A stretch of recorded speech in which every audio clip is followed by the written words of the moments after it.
Hey, what's up, everyone? Thank you so much for checking out this live here on Show Style and Spirit. I am Ebony, of course. I hope that you all have been having a great weekend. It has been busy for me today, which is why this is like an evening live right now. But as you can see from the title of this video, I am recapping the latest episode of Love and Marriage Huntsville. It is season 6. We're already at episode 13.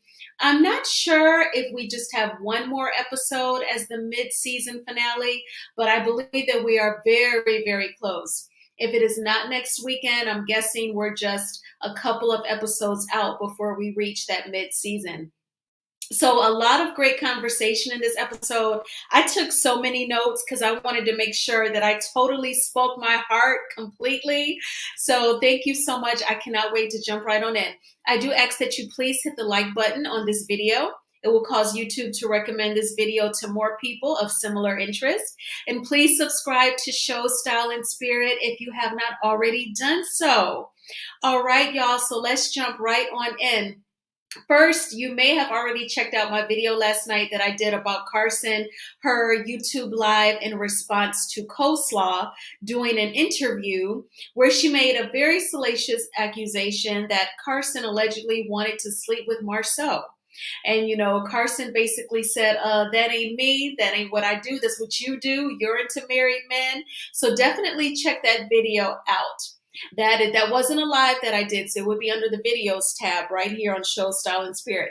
Okay, so let's get to the episode. So episode 13 opens up with Kimmy being visibly pissed off at Maurice when they were basically having a powwow after Kiowa left for dinner with Monster.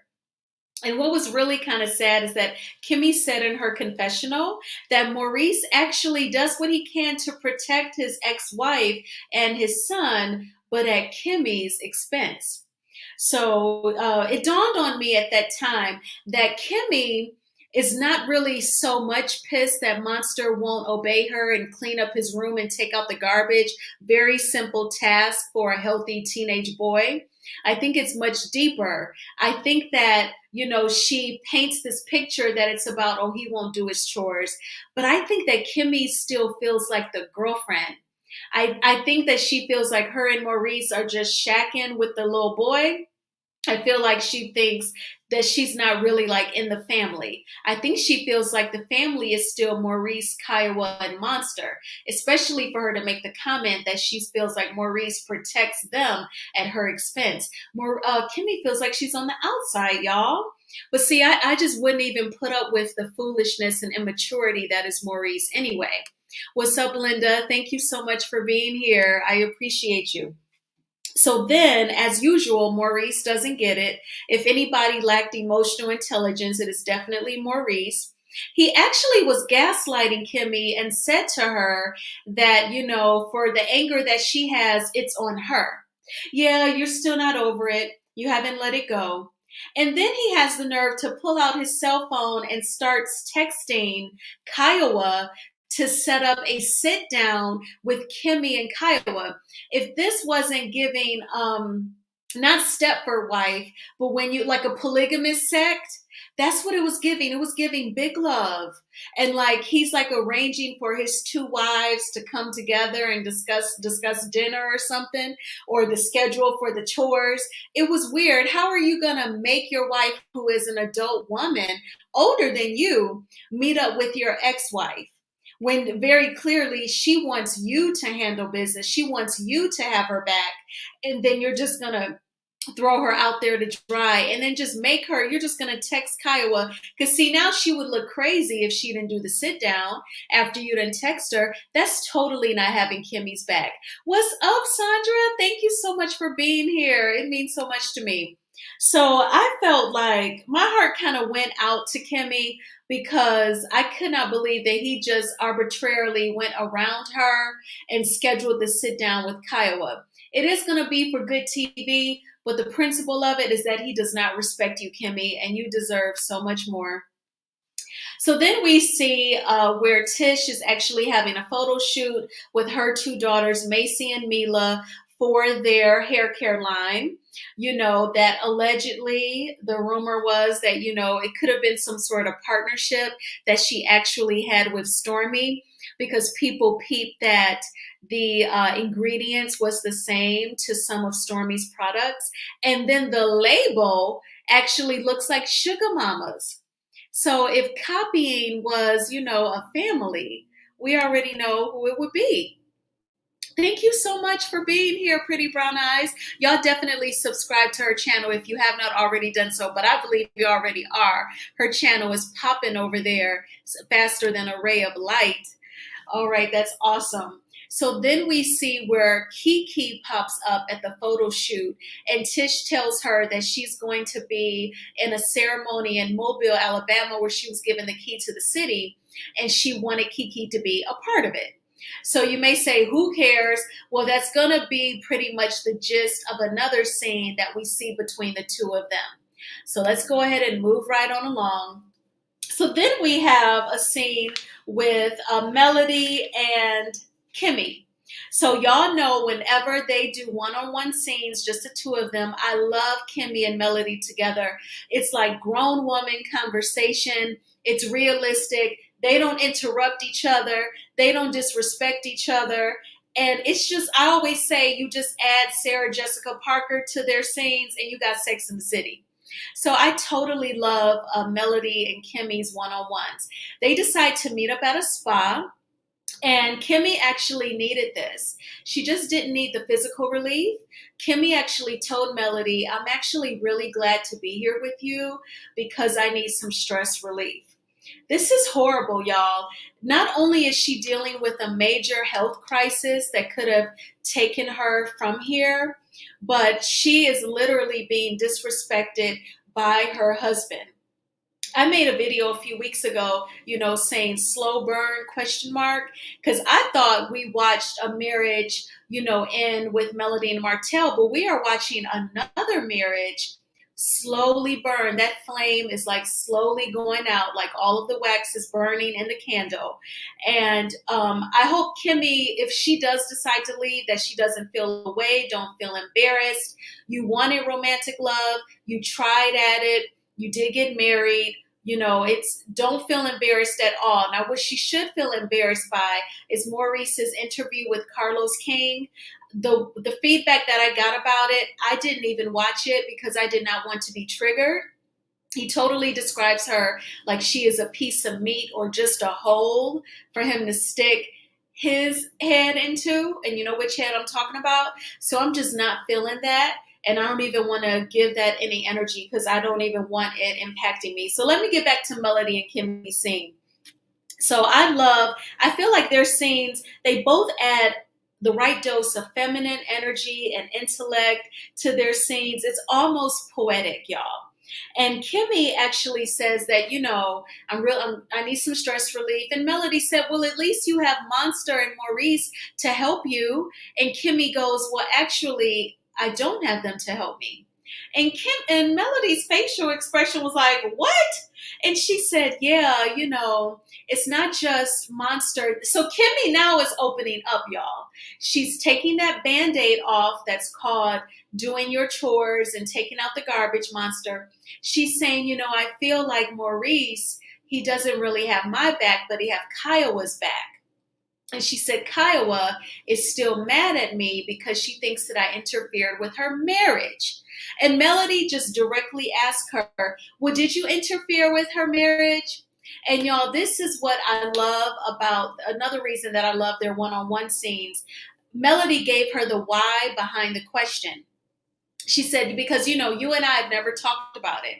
I've heard things, but we've never talked about it. Did you interfere with their marriage?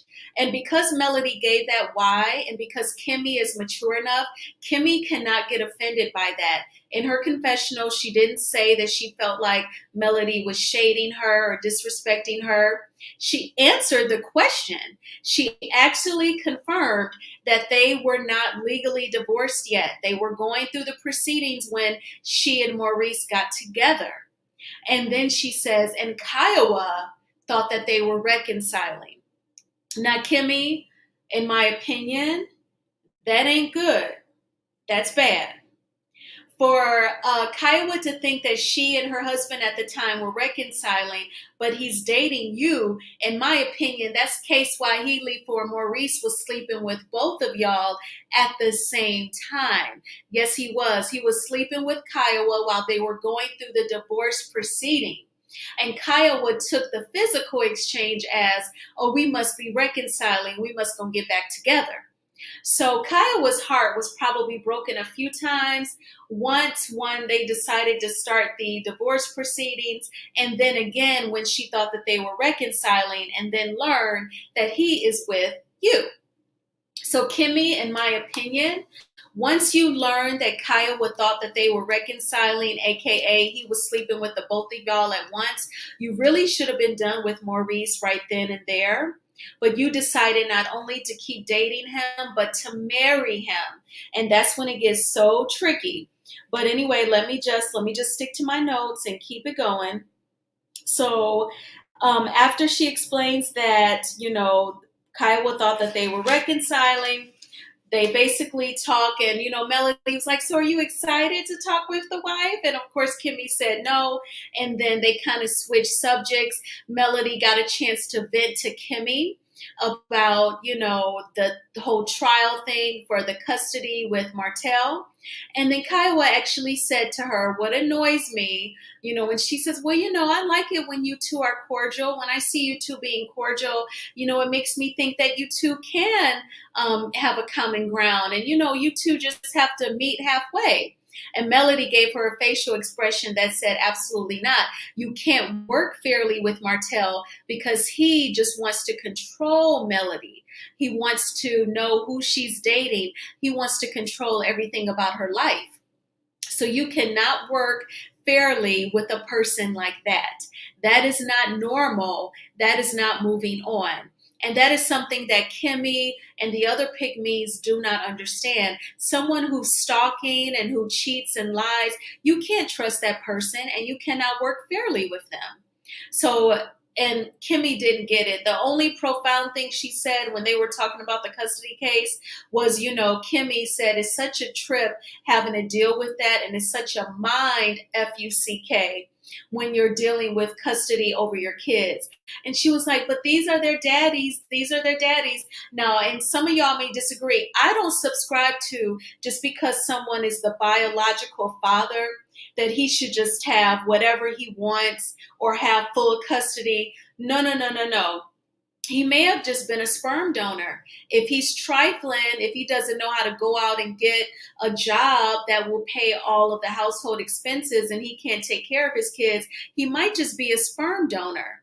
So the fact that he's a biological parent and that's it, that's not enough for me. He would have to show that he's actually a good dad. But, this was good conversation, good little girlfriend scene. I love their scenes together. But moving right along, then we see, where Tish is getting her hair braided. She asks Kiki to meet her at the hair salon. Kiki stood her up in terms of not going to watch Tish get the key to the city in Mobile. Tish felt away. And she was talking about, I have to protect my feelings, and sometimes you have to X people out of your life. I'm like, Tish, you gonna X Kiki out for not making it to the key of the city? Okay, girl. And Kiki said that her car was disabled. Her husband was out of town. What could she do? Now, there is Uber and Lyft. Perhaps Kiki felt like that was really expensive to pay an Uber to go watch her get this big plastic key. And in that event, it's smart to be frugal. I totally get it. But I just felt like Tish's response to this particular, mistake was kind of out there. What did y'all think? But that is like Tish, though. See, that's the difference between Tish and Kimmy. If Tish was in Kimmy's shoes and Melody had asked her, well, did you interfere with her and Kiowa's marriage? Oh, Tish would have just flipped. She would have lost it on being asked that question, even after Melody gave her the why. Well, we've never talked about it before, and I've heard things. Tish would not have gotten it at all. Lord have mercy, Jesus. Relly says, I don't describe to that either. You're not alone. Okay, good. Thank you, Relly. I'm crazy about you, girl. So smart. All right. Hey, by the way. Hey. What's up, Anonymous? Thank you so much for being here. Hello, Sheila. Thank you for being here. So that was that on this scene, y'all.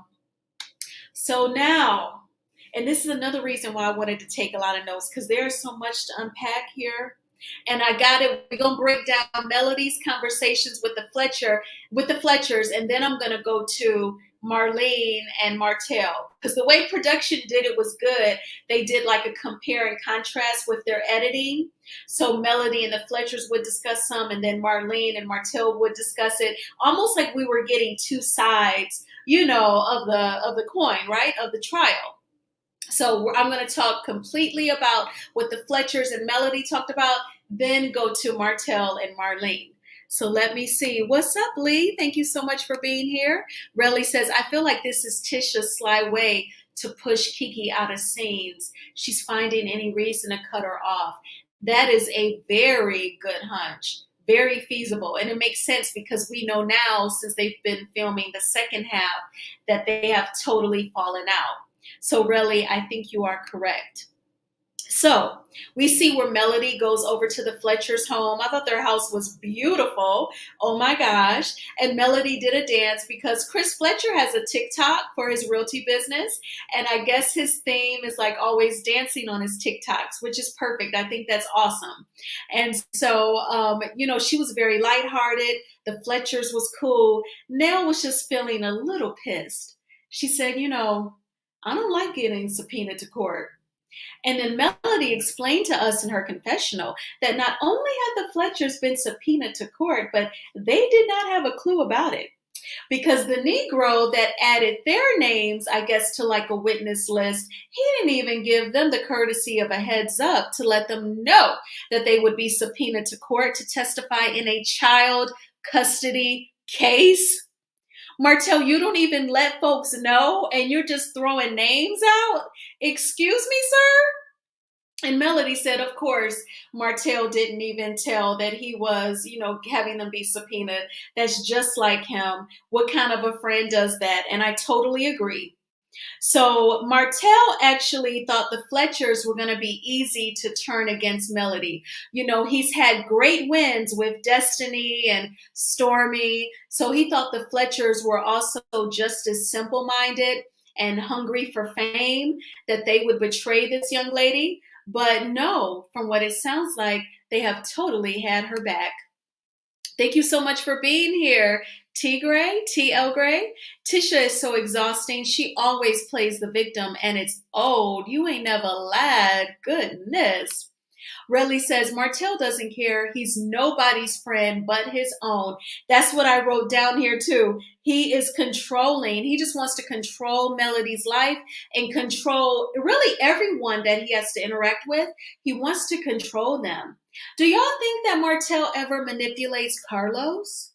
Does he control Carlos King as well? For a while, I thought perhaps, Carlos, that was his favorite. Martell was his favorite. But what if also Martell is controlling him? I just had that thought. Let me know in the comments what y'all think. So Melody says that Chris Fletcher was very honest. She says, you ain't going to, I guess you said you ain't going to jail for nobody. And I'm going to get to Martell and Marlene's conversation. I have to hold back myself because I want to wrap this scene up. What we also learned is that Martell has been renting his current home and he has moved quite often since the divorce. Not only is he renting his current home that he's living in, but Chris Fletcher is the listing agent for the property. That's right, y'all. The owner of the house, which would be Martell's landlord, actually listed the home for sale. And then Chris Fletcher goes, and it's under contract. Melody's like, really? So Martell has to move again? No wonder he tried to petition the court to get me to pay his attorney's fees because he needs that money. He needs to, he needs to pay the movers. I don't know how much furniture and stuff he got, but he'd have to pay to move. He has to cough up a security deposit plus the first month's rent. If the landlord uses a website to run like a credit check. There's ones called Smart Move. They give you a recommendation whether or not you should F with the tenant to begin with. He'd have to pay that fee, all of that. So he wanted Melody to cough up his attorney's fees to cover his moving expenses. I think that Melody was totally correct. Also, Melody explained something that, we've heard in the blogs already here in these YouTube streets, that the judge actually felt like Martell had the kid's best interest at heart, but not the mother, because she would not give him her new cell phone. Now, this part, I nearly cried hearing this. It made me very emotional. You may not be emotional. That's totally fine. We're all made different. But what really upset me was that from what I hear, I thought the judge was another female. I know that she is, Caucasian or whatever, but she still is like a woman, and she even works in the legal industry. I'm sure she went to law school and was in the law firms with a bunch of men. No telling if any of them have been inappropriate with her, disrespected her. And yet, that this man has been stalking Melody. You know what time it is because he actually petitioned you to give him passwords to Melody's devices and social media and to give him info on who she is dating. Ma'am, Your Honor, how could you say that because she won't give her ex-husband her new phone number, that she doesn't have the children's best interest at heart? Women, we go through so much. And it's one thing to be like Carlisha Hood in Chicago and the man is punching you in your face like you are a fucking piece of meat. But it is another thing for another woman to also beat you up legally in the courtroom. I swear, the amount of self-hatred that some women have and the amount of hatred that some men have towards women, I feel like it's the straight men that we got to pray for. Women, we go through so much and it is horrible.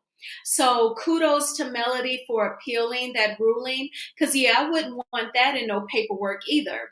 It pleased Martell. He even mentioned it in his confessional that, and the judge saw how I saw it. And, she gave me her number only because it was court ordered, Ninja. She don't want you. Okay. She don't want you. You're a cheater. You don't even make enough money. You can't even cash Melody out. And I'm sure the D ain't even that good. What is the point? What is the point? You can only fake date Sheree, and you can only get someone who's willing to be a mistress and break up a home, which is Ariane. And I told y'all a few videos back, she gives me welfare hoe. That is the energy that she gives me. Let me read these comments so I can get back, because I feel a little pissed. Yes. When she said, "Is he broke?" Okay, I gotta go back. So Relly said, "Absolutely. I believe to my question, does Martell control Carlos?" Thank you, ADR, for being here, and thank you for hitting the like button. Did the rest of y'all hit the like button? Oh, I hope you did. I would appreciate it. Taurus for Life says Tisha gave Kiki 24-hour notice, and Kiki even asked Mel for a ride. Oh, well, see, she tried to get there. Goodness. But it's like Relly said, Tish just don't really F with her, and she's trying to push her on out the show. Oh, yeah, and Carlos allows it because he likes being around toxic black men. Oop! Well, there's a whole slew of them. He can go. Well, no, he can't go to Chicago because Carlisha's Hood's son delivered us all, okay? It was Nell chuckling. He is broke for me. I know that's right. Nell is funny. I'm waiting on Nell to get a confessional because that thing will be hilarious. She was like, "Oh, is he broke?" Yeah, Nell, that is the $1 million question. Is he broke? And y'all, see, I have always said that Ariane wished that Melody had gotten her pregnant. That's who she wished was her baby daddy, Melody. Sorry, Ariane. We're so sorry to say that no, Martell got you pregnant, boo. Maybe him and Carlos can become roommates. Yes, Sheila, you need to DM him. Let Martell move in. That's exactly what he gonna have to do. Where he gonna go? He gonna have to live with Carlos. You're right. So the judge was a woman. We need a new judge. I know. Anonymous says potential pygmy. Goodness. Courtney says judges oftentimes give fathers 1,000 breaks in these cases versus the mother. I went through a 2-year battle and saw it over and over. Courtney, you know what? I'll never forget this scene from The Real Housewives of Atlanta where both Sheree and Candy were crying. And Candy said Candy felt like it was just local to Atlanta. She said the court system just favors these dads. And she had actually, it sounded like Candy had just given up on trying to get child support. And she said she told Riley's dad, well, forget it. You ain't got to worry about me asking you for no child support. She just like gave up. It is my opinion that Hotel may be blackmailing Carlos King due to the fact that CK overstepped his boundaries and allegedly may have involved, is it S for sure, between the two? Allegedly may involved. I'm going to have to marinate on that one. Men, control. All right, ADR says, judge bias and partiality seems to be missing. Does the judge think that beating, bullying, bum rushing a kid is a good parent and in the best interest of the kids? Exactly. But I'm guessing Melody probably walked in that court smelling good, hair and makeup on fleek, look nice, and the judge was probably just being a hater, allegedly, and in my opinion. Yeah, Ariane wants mail, absolutely.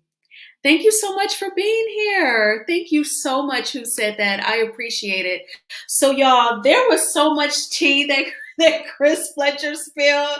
He is so funny. He is like a little puppy that spills all the tea. He was like, yeah, and the house is under contract. And Melody's like, you gotta move again. So Martell, Lord Jesus. Okay, before I go to the next scene, Courtney says, I live in Georgia. They do. My false child there had to get it all the way together. I had all my ducks in a row. But the judge just loves the fact that a father's files or something, they definitely favor men. So they get all geeked up if the dad just files something or shows up to court. See, I hate it when men just have to do like the minimum. Why is it always we baby these men out here, they just have to do the minimum? I remember like in college, they said a statistic, because remember, Black women, we're the most educated individual in the United States of America, but Black men, if they just enroll in college, they have already defeated the odds. Okay, when we hear a statistic like that, that should not be the end of the conversation. Like, why is it that they have to do so minimal to even appear like they are defeating the odds? That really speaks to all the BS that they're doing, impregnating all these women, having all this unprotected sex with not a good enough job to support all these various women, with no marriage in sight. And they're just turning Black women's financial pictures upside down. But, like, stop dealing with the men who won't respect you, who have no intentions of marrying you first before getting you pregnant. Like, just ignore that.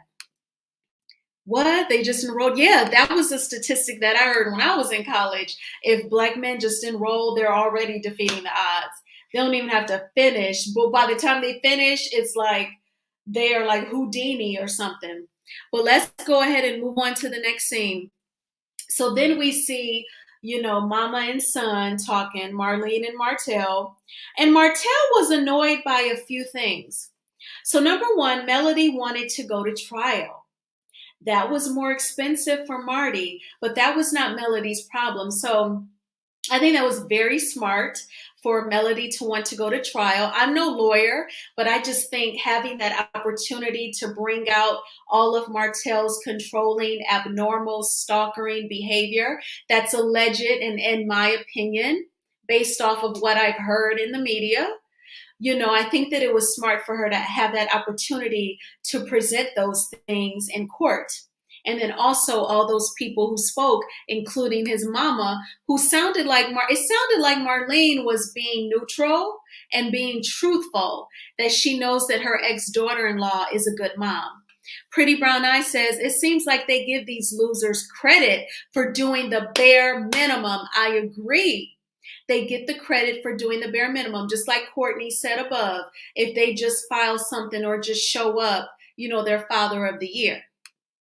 The Review Hour, make sure y'all subscribe to the Review Hour. She says you have to also pay attention to the judge's political affiliation. That's right, and Alabama is red than a mofo.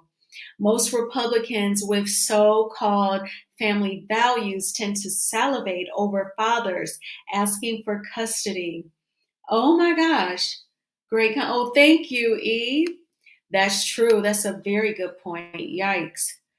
Brown Shoes probably promised Sloppy that he was due spousal support, child support, house, cars, and divorce. Promise. Yes, he probably. Yep. Kevin Hunter, Sharina. Yeah, Ariane in her simple mind. You're right, ADR. Y'all so smart. Ariane in her mindset probably said, "Oh yeah, like Kevin Hunter," and I'm gonna be like, Sharina. No, baby. No, no, no, no, no. Because thank God Martell was never Melody's manager. So he was no Kevin Hunter. No, no, no, no, no.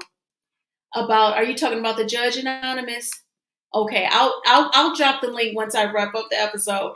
But anyway, with Martell and his mama, he was mad that she wanted to go to trial because he did not want to pay that much in attorney's fees, and he still owes it. And what's funny is Chris had to tell us that Martell has to move. He ain't said that at all in 13 episodes that they have filmed, or at least editing cut it out, but I have a feeling he didn't even share it on camera. That's the storyline that you got to deal with, your finances.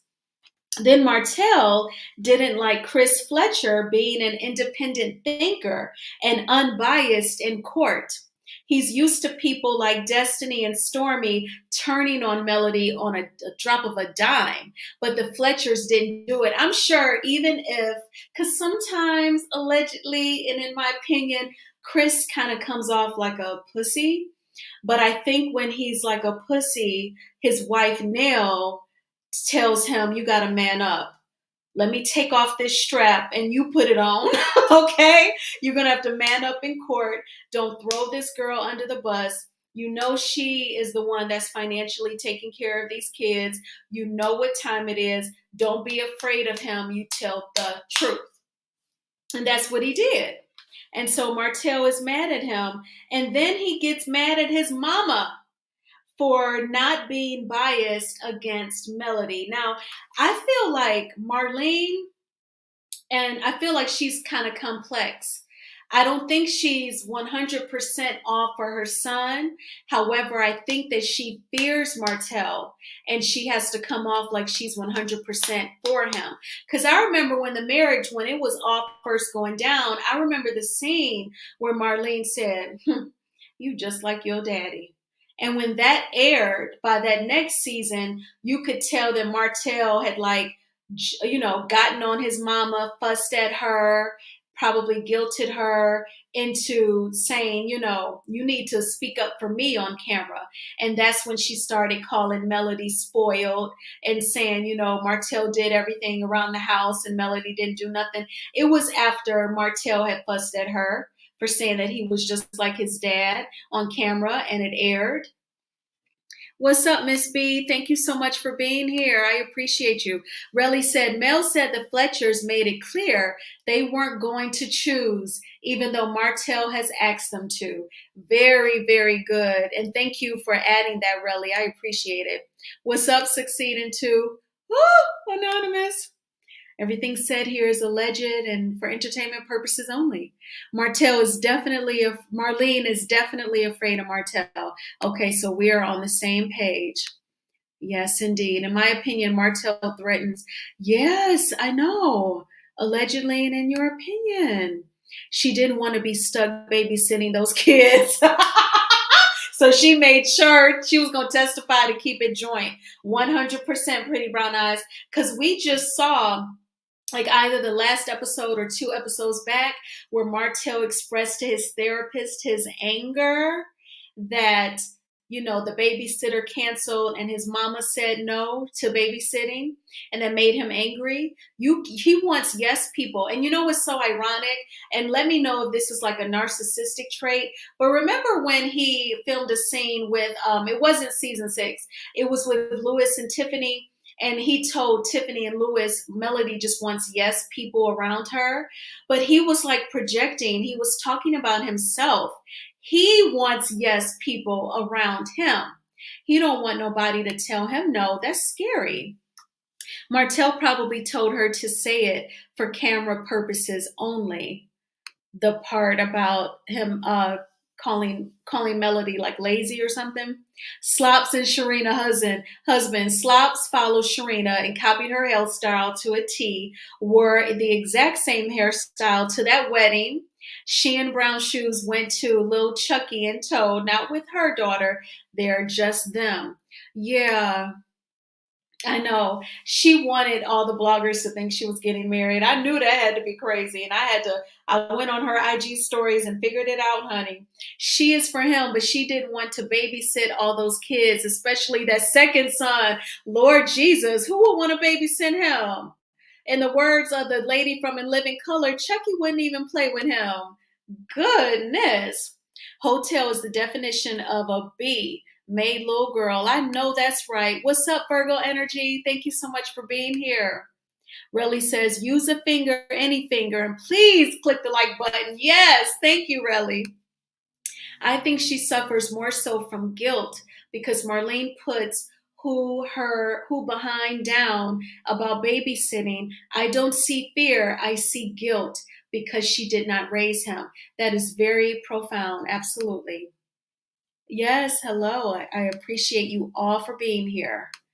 Let me get through these comments. Marlene finally drew the line at perjuring herself for her baby. Girl, bye. You made him and unleashed him on the world. You ain't kidding. Goodness. I love the vibes up in here. All right. Okay, so I have gotten through the comments. So y'all also, what we have here is, so Marlene she didn't see why the courts had to be involved. So now this is why I feel like this is another instance where you can tell like she and Martell are like not the smartest. Well, ma'am, the courts were involved because your son sued his ex-wife for full custody of the kids. That's why y'all are in court. I don't know does she realize that? Does she realize that her son sued the mother of his kids for full custody? And then also, so I've talked about her being fearful. I feel like a part of Marlene is that she may also sympathize with Melody, just a small part of her, but she probably represses it because of Martell's crazy arse. But I feel like she remembers when she was a single parent and the struggle. Because we know, I remember hearing a blogger said, Marlene looks exactly like what she's been through when Tay Talk said that. And I thought that was so poetic. I'm like, that is so true. She does look like what she's been through. I think that Miss Marlene has lived a very hard life, not just having to work the multiple jobs and still you make like just enough money to barely get by and be a single parent. But I think just like watching the lives of her kids, I think that's been very tough on her. And, if there is some substance abuse allegedly, I do think that it's definitely a Band-Aid to cover up how she feels. But I think the part of her that is normal and wants to be whole, I think that part of her sympathizes with Melody. Because she dated Martell's dad, she knows what time it is with her son. So I think there's a part of her that sympathizes with her former daughter-in-law. She knows she's helping him lie. She's two-faced. You right. Miss B says, Marlene may not know that Martell was the one who started all of this. That is very true. Yes, the grandmother did, but her life overall, I feel like it's been a hard life. Now there's a scene where Martell told her he started it and moved right along like he said nothing. So she is aware. Well, her comments about why were they in court, that was just so unintelligent then. I was like, huh? Marlene is slow, and they say some men find women like their mums to be with. Hence, Hotel's attachment to slaw. It's an attraction formed by low IQs. Oh my gosh, y'all. This is just too much. She did not lie in that court, though. That's right. When it got down to it, she was neutral. It sounds like we don't know what exactly she said, but it sounds like of the truth because it pissed off her son. Gulp.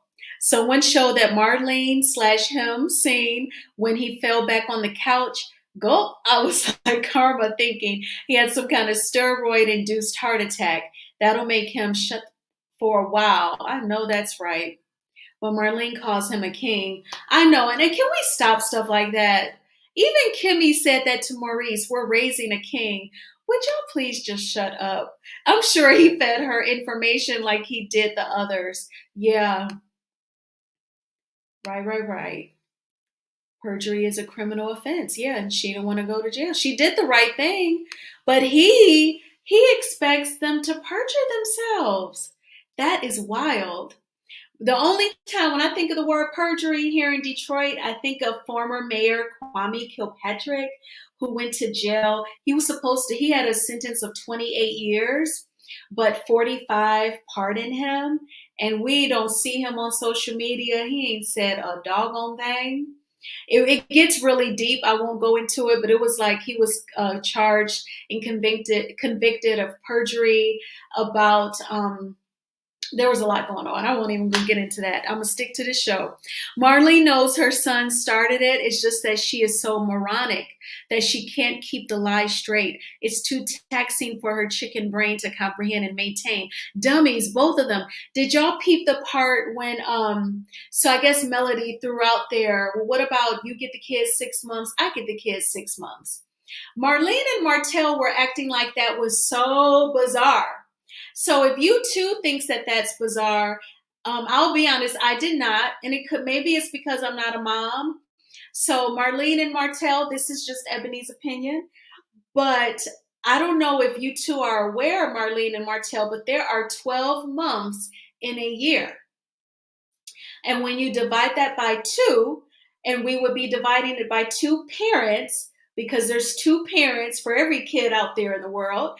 And with y'all, it's Melody and Martell. So if you take 12 months, divide that by two parents, you'll get 6 months. 6 months with one parent, 6 months with the other. That's how Melody came up with that logic. But the way that they responded was like they didn't get it. And that just really, really concerned me. Martell did not seem to tell her the entire story. He said she was on the stand for 4 minutes or under, right? I don't know, child. It's no king here. I know. Kwame, I read the transcript. Okay, so you know what time it is.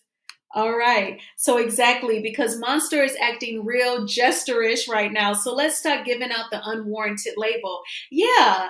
And I mean, all of us grown women, we call each other queen sometimes, but it seems like our entire culture calls men a king, and they could be doing fuck shit and they'll still be the king. What?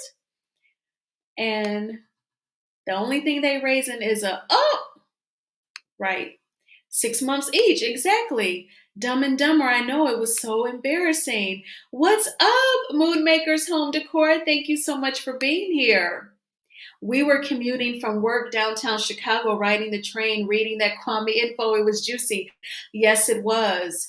And, you know, his alleged mistress, she was the chief of staff for the city of Detroit, and they were texting each other on city-issued pagers, very raunchy things.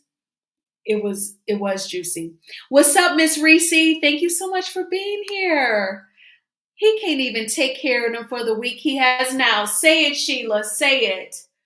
He can't do a doggone thing. It's the same thing. Martell knows he can't afford that, but he's trying to make it seem like he can't go without seeing his kids. Boy, stop. Exactly. I know. He looks at those 4 kids as his meal ticket. First, he thought, you know, if he kept impregnating her, she would never leave. But once he saw, pew, Melody has moved on and has flourished, now he's like, well, they're going to be my meal ticket. since I couldn't use them to keep her here. Martell and Marlene know Martell struggles to take care of those kids even for the week they are with him.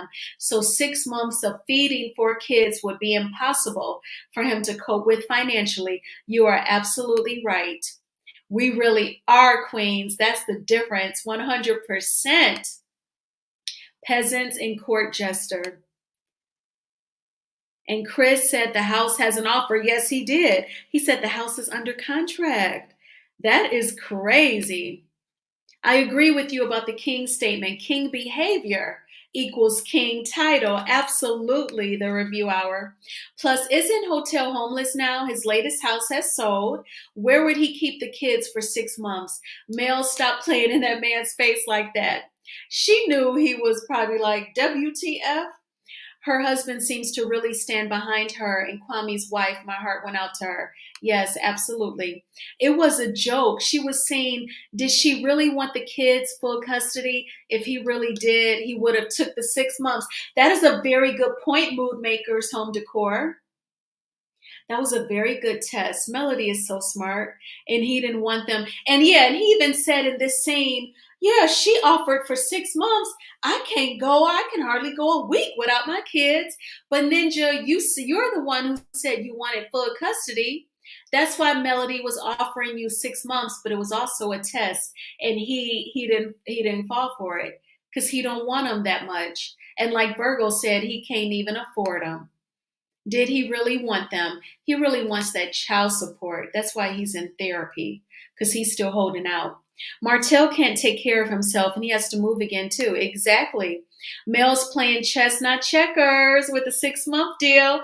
100%. That was so smart. And then also, what Martell has to remember is Melody knows you. She dated you, was married to you, lived with you, had kids with you, was hurt by you, divorced you, has to film with you on a reality TV show. You cannot fool her. So when she even asked about the 6 months, she already knew your answer. She already knows what time it is. When Nell asked her, "Is he broke?" She said, "Child, I don't know. I don't keep up with his finances." Melody know ain't nothing to keep up with anyway.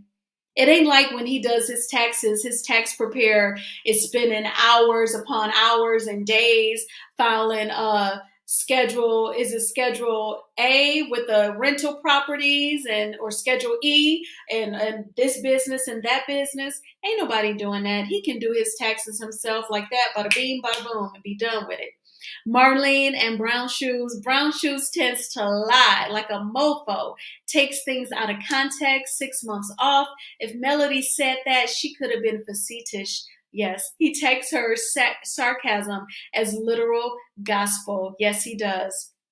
I think it sold in January or February. That was at least around the time they were filming. So it's July now. I'm sure that property has closed and the new person has occupied it. He's a broke bum. I agree.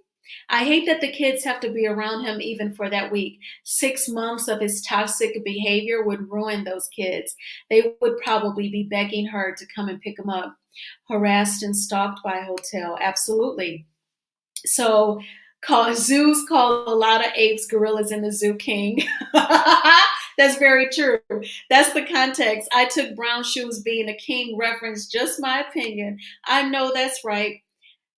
He is the most he's ever been around that's the most he's ever been around his kids, including when he was in the home with them and Melody. Right, because who leaves in the middle of a panorama carnival 19 to go get some booty over here?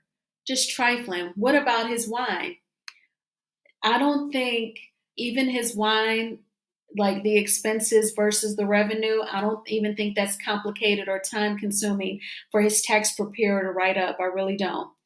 Marlene told him how she really felt before he started bashing her. Yes, that's right. As she said, why do we have to be in court in the first place? And her son took him there, took him to court. Gladys, that wine is long gone, honey. Exactly. She was being facetious. Facetious. She said she threw the 6 months out there because she knew he couldn't do it, which is exactly what he said. Exactly. Everything about Martell is fake. You got it. So then I think that, was there any more scenes after that? Oh yeah, so the episode goes off with Kiowa and Kimmy meeting, and then it's gonna lead into the next episode is gonna be these two talking. And basically Kiowa is like, well, I can't control what people say about you. But there's not really much to say because it goes off on this point. So we're just gonna have to wait till next Saturday to see what these two talk about. I do believe that Kiowa is gonna get Kimmy together, poor thing. And then we see in the upcoming scenes where it's the Black Expo and the Scots, see, they're making money. You don't want to pay speakers, but you want to charge vendors $100. Now, I do vendor events for Bedroom Candy, and I typically pay, it's always like $65. So they're charging $100. So it's like, from a business perspective, thank you for the phonetics, really. I love you, girl. For the from a business perspective, like how much you have to sell just to break even and then to be profitable. But they're charging $100. Like, for if a smaller business than Canvas Beauty, like that is a lot for a small business owner, and then they're going to have to break even and hopefully be profitable. And what if the Scots don't bring a bunch of people out? No wonder they needed Melody. They would have needed her social media. They would have just to get the people to come out. And just say that you need her. So I did not want to miss any comments. So Miss Marlene told him the courts don't care nothing about your kids. I know, but that's her simple mindset. The older children, but the judge is on some BS. Yes, she is. The older children are now at an age where they can say where and if they want to be around him. Tank ain't going to play about his mama. That's right. Absolutely. Thank you, dear. That's what I said. How is this a charitable event? I know, and that's just a really high vendor fee. But they gonna piss Stormy off because Marceau is acting hard up for $100. You're on a TV show with her. I'm sure you know she gonna cash app you real quick. Why are you tripping? To me, they just seems hard up. Here it depends on the location, the price. That's not bad if it's $1 million business. Oh, I'm talking about not $1 million. Now for Stormy, if allegedly she's got $1 million business, that's $100. But still, that's still like is a lot to a small business owner. For a $100 vendor fee, like that's a lot. Thank you. Thank you so much. I pay $100 all the time in profits. My thing is, they invited her. She didn't ask or fill out an application. That's true. I'm sure they didn't make it like formal until it was time to cough up the $100. I don't think Martell told Miss Marlene the truth about court. She sounds like it's Melody that took Martell to court. Yes, who said that? She does sound like she doesn't know why they were in court, but really did remind us that there was a scene where Martell told Marlene that he was suing her for full custody. So Marlene is aware. I think she just doesn't make the connection. Anonymous says he broke. Brown shoes. He is looking weirder and weirder. Me to brown shoes. Dude, you show is ugly. With your baggy eyes and the voice of Suge from The Color Purple. First looking at Celie. Love the reference. Cannot wait. Well, I can kind of wait for Christmas because that means winter. But at the same time, I cannot wait to see the remake. Marlene knows who started the court process. She did expect Mel to countersue his petition. Interesting. All right. Well, I have gotten through the scenes. I have gotten through my notes. So we are going to have wonderful, meaningful conversation. And then I'll call on everyone, so everyone can get a chance to express themselves and we're not talking all on top of each other. And Moonmaker says, did Wanda and Destiny pay $100 for their booth? I think they did that to belittle Stormy on camera. And Betty Jr. is about to show up. Lord Jesus, you think Betty is coming to the Black Expo? Oh my gosh. What's up, L'Oreal? How you doing? Good. That's me down there talking I didn't want to pay for her booth. did That's she did hilarious. she pay $100 for them potatoes to be sold? Yeah. One day paid for nothing. And we know Destiny don't have no $100 for no vendor fee. Mm-mm. See, somebody like Destiny, that $100 fee, that could be a difference between not even doing the event. Right. And it just depends on, what your products are listed for. So you have to make smart decisions about it. If you're selling something with a $10 price point, then you have to have 10 sales before you can even profit. You understand what I'm saying? Yeah, I So do. so it just depends, what you're selling and if that's gonna be a show for you. But they asked her and they came to her and look, Martell said she's a melody replacement. So you guys, in a sense, want to use Canvas Beauty name to try to draw people out. But you expect her to pay for the Bender booth. I mean, say that at first, hey, we would love for you to be a part of this. It's $100 application fee. Be correct about your business, not on the day of. And she's gonna let them have it. And I feel like even if you asked on the day of, why did you wait until the camera was in your face? Exactly. And you're right. You bring up an excellent point. That's what I was saying. Because, like with Bedroom Candy, I get 60% of what I sell. So even if I sell a toy that's $100 and it's 60 and I have to pay $100 to be at the Black Expo, I still ain't broken even yet. But, Right.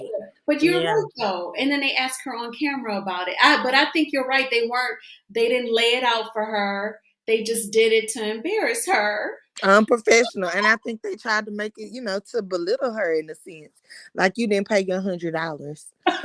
I said, baby, she letting them have it. She letting them have it. I said, uh-oh. It's really She said, should. don't touch me. Don't touch me. Let me tell you what your husband. She immediately checked it. And I said, you know what? When I saw that scene going at, I said, you know how people say, be careful of the devil that you don't know. You might want to stick with the one you know. Oh, yes, Because the devil you indeed. don't know might be a little bit worse. I said, uh-oh. Exactly. They done got you want a melody replacement, huh? You sure? Uh-huh. You sure? Because this one here, click on ghetto quick. It looks like they're fronting on you and that is crazy. Like you ain't got $100. They should have stuck with the what they know. I said, baby, here you go. You wanted it, you finna get it. Here goes y'all little show. Exactly. I'm gonna circle back around to you, L'Oreal. What's up, Hannah Grace? Thank you for being here. Thank you so much, Show Styles and Spirit. Hello, everyone. Hi. Hi, what were your thoughts? Hello. Did you want you talking about the expo, or just anything in general? Anything in general with the episode? What did you think about it all? It was some interesting scenes. Yeah, that first scene with Kimmy and Maurice. Kimmy said she basically challenged Kiowa's integrity. I find that despicable because she is the one that now we know was dating Maurice when he said that the papers were signed. And then you see how she's when Mel asked her were they divorced, she said they were not divorced. Like there's a difference between divorce and a divorce. There's no come on, That's girl. so funny, Hannah Grace. Right. There is no difference. And then she told Kyra at the end of the episode, she challenged this woman's integrity because she did not go around defending her position. She say, Kyra said she never said she was a side chick. The implications are there because they are true. If you say a side chick is a person who is dating someone else's husband, that's what you were doing, lady. I don't know what else you want people to say. I And agree. to question this woman's integrity, I hope Kyra jump on her real bad and let her know, don't you ever question my integrity when your now husband lied to you about the situation. And she said that Kimmy said that they both had signed the documents. Now, I don't know if Maurice told her that or she actually saw the documents. That's what we need to know now. Did you see that, or did Maurice lie to you and said that they both had signed? And they probably had both signed the documents. But the, the point is, Kimmy, the divorce was not finalized. And if people say that you're a side chick based upon that, that is what it is. And Kyra has no reason to defend you, point blank and period. Now, I just cannot stand the way Kimmy handles Kiowa in this situation with this divorce, because that woman know when Maurice started dating Kimmy, and that woman knows when she got a divorce. So that is why she's sticking to her position that when she said, look, I don't know what Maurice told you, but we were not divorced yet. And that's just the answer. And with with Marcel, and and Stormy, I don't think Maurice tried to embarrass Stormy. What he did was highly embarrass himself to be running around on the day while this woman trying to get set up talking about $100. Man, I thought I could see if it was 10,000 or 1,000 or something, but $100, man, get out of here. Stormy, I think Stormy could have cursed him out. But anyway, he embarrassed himself and their brand when you're running around there talking about $100 when somebody coming to the expo to help you, basically to help you all get your name out there, because y'all named it Black, BLAQUE, or whatever, however they spell it. That is ridiculous. But anyway, I'm done with that. I'll come back. I know you got other people on here. Thank So, you, Hannah. What's up, Succeeding Too? How you doing? Hi, lovely queens, true queens of the word in every essence of the definition. What are your thoughts on this episode? So my thoughts are a little different on some of the things. One thing is I don't expect not to pay. So I guess that's the one thing is, even if someone invites me somewhere, how much is it going to be? Is there a cost associated?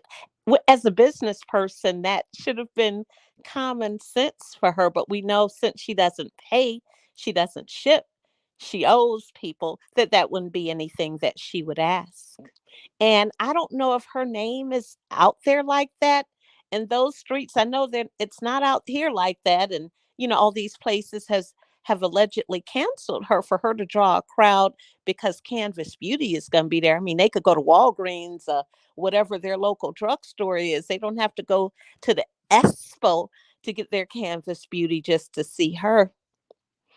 And especially if she has to go through all these different things for her birthday party that she's trying to plan. Otherwise, if she was out there like that, she would have a list of people that she couldn't get to. You're right. And then I think Kimmy has a mature age mom. And I'm sure that Kimmy's mom told her opinion of Maurice when she told her, Mom, I'm dating this guy and what? And he's married.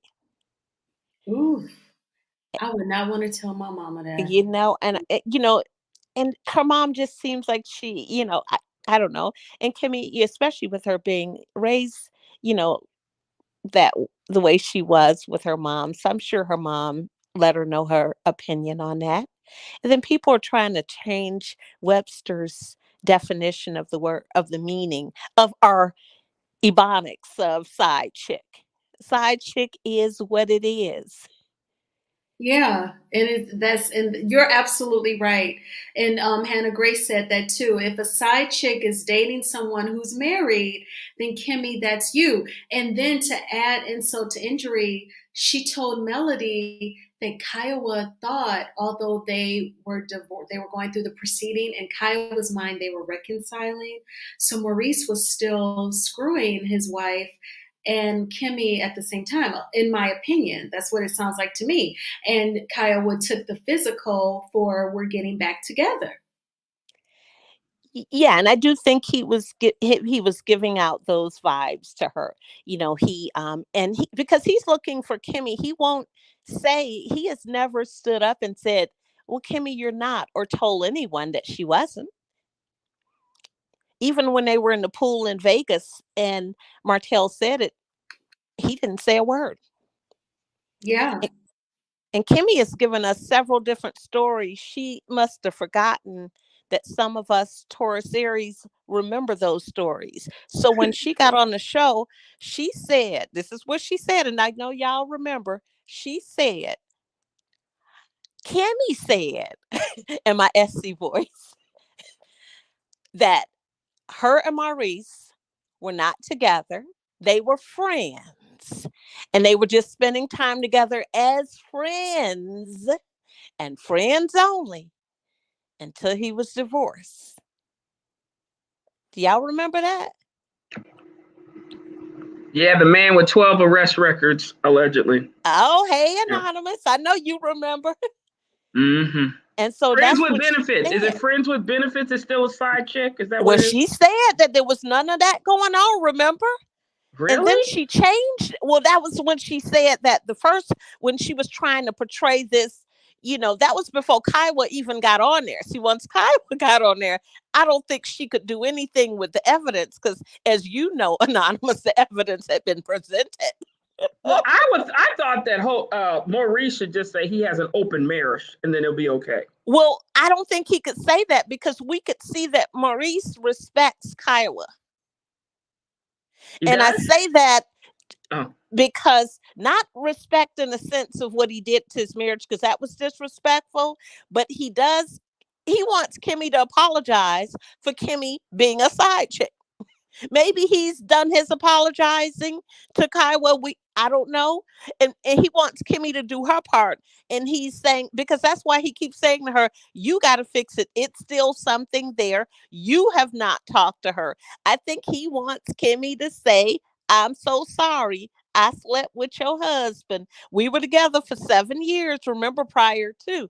And so I think she wants him to apologize. He wants her to apologize for her being a side chick because he's never defended her. But that's his fault. He's the one that was dipping and dabbing with everybody at the same time. Right. But you know how their thought is not like, common sense thoughts. Yeah, rules for thee, not for me. That's correct, what it is. Because look at it. I mean, she went along with the program. I would have sat on the sofa and drank my Perrier water. I would have kicked his black butt out right there. Well, he wouldn't have even been there. But Kimmy, she got up, got dressed, and got out. Whatever you want me to do, sweetheart. Isn't that what she said? Babe, honey, or something like that. I'm going to circle back around to you succeeding too. Okay. So Anonymous, I'm going to ask you to answer Virgo's question in the beginning and then you go into your thoughts. So Virgo says, well, why is Kimmy getting all this smoke? This is Maurice's doing. Plus divorces take time and people usually start dating other people once they separate. I don't count that as cheating. What do you think? I agree with that. Virgo energy. That's why my thing is this. Even if Kimmy was the side chick, you name it, the way Maurice bum on the couch, non-working, coming in at 3:00 in the morning, 12 arrest records allegedly per by Black Titanic is treating her, that's more disturbing than anything. I mean, we saw in that episode she had a port near her heart, so she was still recovering. So I think the thing is, to me, what was disturbing, and I said it on another panel yesterday, is that Maurice, as well as Carlos Queen, only treats her like she's a sex slave or an object. And that's the part that's disturbing. She's not a human being. She's not somebody that he consults with to even hear her side of view as it relates to what is happening with Monster, or, Maurice Jr., as it relates to doing his chores in the home. He has no respect for her. He has no really respect for Kaiwa either. He just wants everybody to think he's King Tut and do what he says, which is sad. I mean, he's an insufficient man who thinks he can just command orders and everybody's supposed to just bark and bow down. But that's more disturbing to me. So that's why I say, even though Kimmy might be one, from what I heard allegedly, how she got Jalen was she was a side chick as well. So that's how her brain is programmed. She has had relationships as being an adulterer, and she has kids with them. So I think that's why she looks at she kind of avoids judging Hotel like she does because she understands the peasants or the side chick role. That's what she does.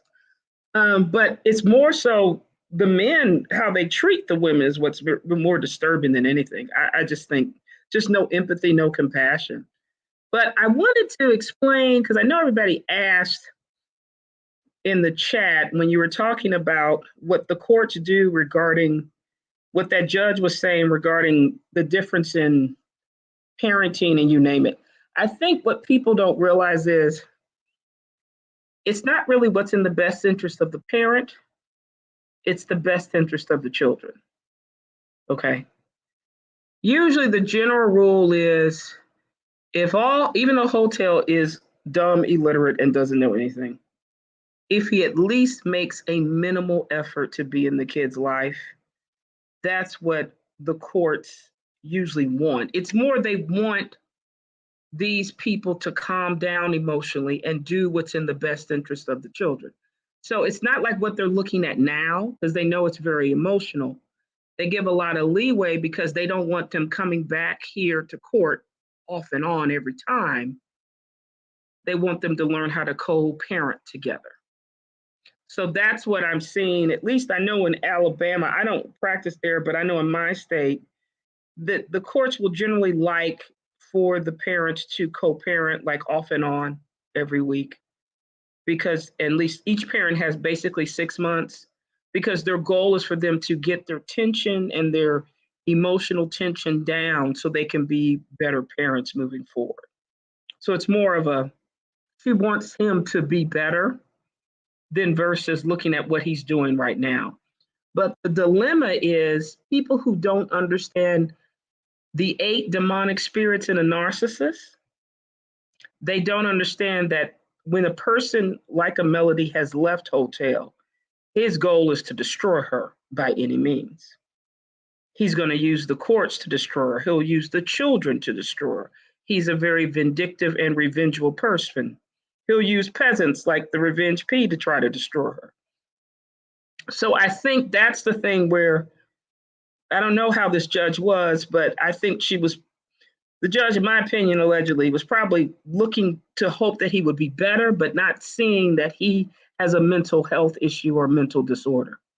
Like I would say he's okay if you would have him go through 6 months of intensive inpatient therapy of IV pill and drip and exorcism.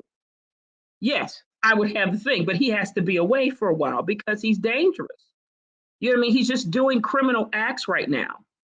He's not thinking clearly. So it's something you would like, but a lot of people I think the problem with Hotel is, and it's not a problem, but because he and Melody were such important pillars in Huntsville, what they usually do is go back on what they used to do in the past. And they forget looking at how injured or collapsed they are as a narcissist now to know that the past is really gone. They're Hyde now. They're not Jekyll, they're Hyde. And that's why I think we have the disconnect. But the courts, again, like I said, if Melody is doing what she's doing with the, I forgot what the phrase is. Anybody know the phrase? About what? On her Instagram, what she just posted? Who, Melody? Yeah, she just posted something on Instagram after what the peasant just revealed. Oh, okay. Let You me check her Instagram. I'm checking it right now. Yeah, but it's a lot. So the reason why I say this, a lot of people, court officials, even the garden ad litem and attorneys, you want to get somebody that's well versed in narcissism when you do these type of actions. That will protect you. Gotcha. Thank you, Anonymous. I'm going to circle back around to you. L'Oreal, what were some of your other thoughts about the episode? Well, Anonymous is right about the courts. They want the men, as long as the men will show up, they'll give them all the rights they can give them. And that's in the state of Texas. It may be different in more other states, but It sounds similar to what they're saying about Huntsville, is what I've experienced in Texas. So, like, my oldest son, dad, was not in his life like that. And I put him on child support to really locate him because I didn't even know how to find him after he moved a couple times. You know what I mean? And my phone number was blocked because, sure enough, when he got the child support papers, he magically called me from that same phone number going off. And he had got married, and his wife found the papers. She the one got the papers out the mailbox. And did he tell his new wife he even had a child? No. Stop it, Lori. Girl. So here we are in courts. He got approved everything. If he was gonna pay child support, now my son has my last name, he still does. But that was one of his things. If he's gonna pay for child support, then his name needs to be changed at 4 years old. I said, okay. So I fought him against it. When we got to court, they gave him the last name and everything. I said, okay. And he said, well, Your Honor, how about we do a hyphenated name? And the judge's eyes got so big. But he is apparently supposed to have his name changed. It's his dad's responsibility to go and change his name. We get along on a co-parenting thing. Whenever he's able to come and visit, he's able to come and visit. I don't force nothing. You know what I mean? But he does pay, and he might call and send extra, and that's it. But I don't force, I just step up and do what I got to do. But as far as the name change, he never went and even took the papers. And my thing is, if I'm going to handle everything for him on a day-to-day basis, why do he need your name? Exactly. And I know that's traditional, but, why the frustration? And he don't even know you. But in my eyes, the court is crazy because how can you go from a 4-year-old not really knowing a person to now you're supposed to give them every other weekend and all the holidays? You That understand? is insane. Ain't that crazy? That But is. that's how they do though. So on that paper, he definitely has a right to pick them kids up every other weekend. He can get them. And Christmas come, he can get them. Wow. You understand what I'm saying? And if I call the police, he is within his rights. Get out of here. That's how they do.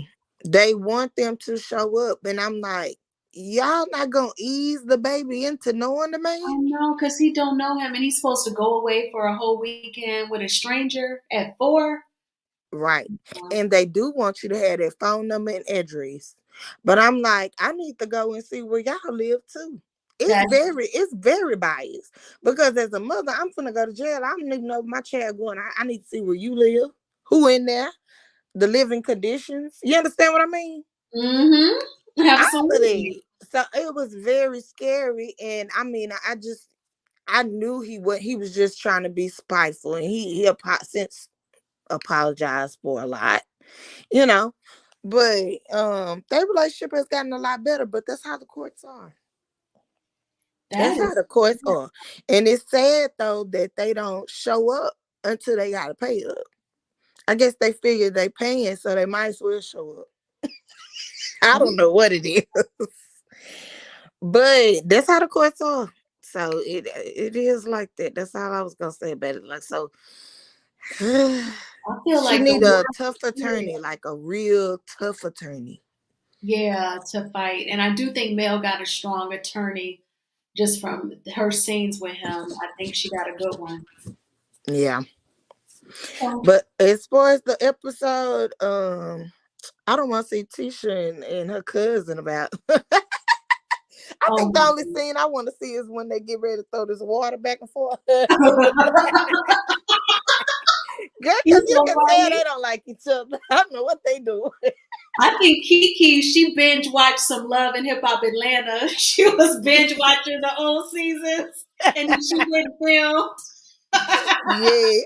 She been having these thigh high boots on, honey. I'm ready for it. Just get to throwing me some Hi, boobs. You so silly. water.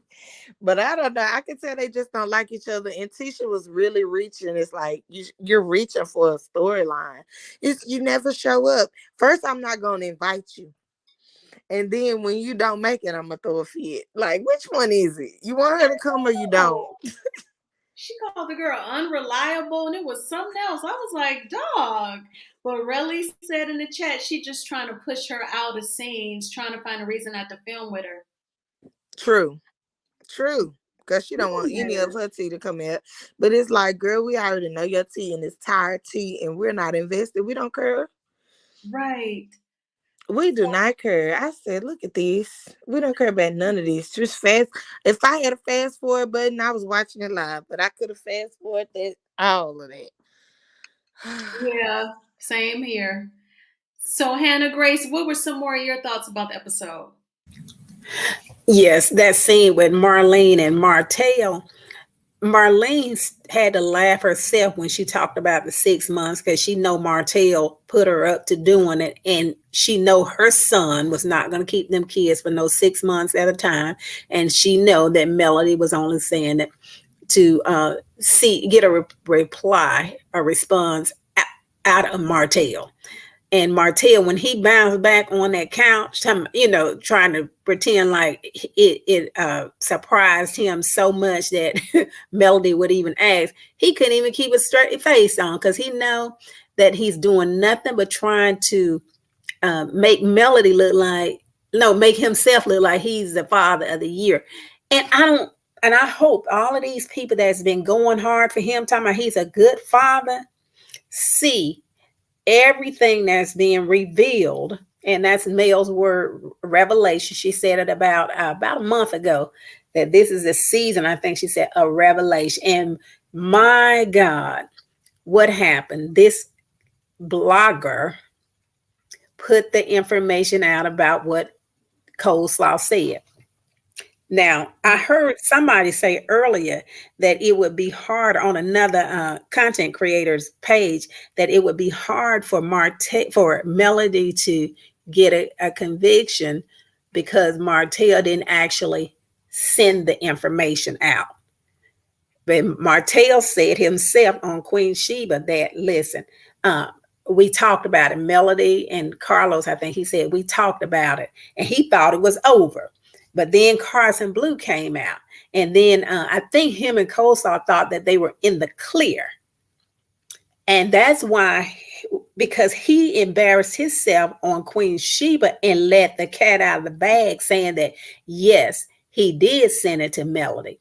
I think what he did was he turned around and asked Coleslaw to contact one of the content creators and say something about it to, basically I don't know if he set her up to say, because he knew she was going to be stupid and say something crazy, that she actually had the tape. See, if he put her up to do that, that lets me know that he is doing nothing but setting that woman up. Because if she had not said anything to that content creator, we would just be speculating. But because she said, I have it and I can send it to you if you want me to, I think that was her word, then we know now that he sent that to her and she's willing to distribute it. So that's that. I don't know what they're, like Mel said, what is your game plan? What is it that you're trying to accomplish? Whatever it is, it keeps backfiring on them. And so Martell sits there last night with his mom, upset with her because she won't get on the stand and try to basically come forward, a mother of four, knowing that whatever she said negative would be nothing but a blatant lie. She can't say anything negative about Melody as a mother. She may be able to say something negative about Melody when it comes to how she don't want to be around her filthy son, but that's it. She cannot say anything, in my opinion. There's no way, because we see how Melody move when it comes to her kids. So Marlene was like, hey, I ain't gonna say that. And I think the other reason she didn't want to say anything either, because if Martell, she did not want to help this man get full custody, because she know he was going to put them kids on her. That's all he was going to do. And then get mad at her when she can't drop everything that she has to babysit his 5 kids. and so everything, all of his storylines are nothing but lies. And the other thing we found out too is that house that he has moved more than one time since they've been divorced. They only been divorced 3 years. I mean, she left him in 2021, I think. And here it is, just the middle of 2023, and this was last year when the house went on the market. So Martell has just been moving. His housing situation is unstable, and I still don't see how the judge could say that Melody. Well, she explained it that how even with that little when she didn't give him her number, that does not mean that she does not have the kid's best interest at heart. And the father does. The father was playing in the judge's face, going up in there, pulling this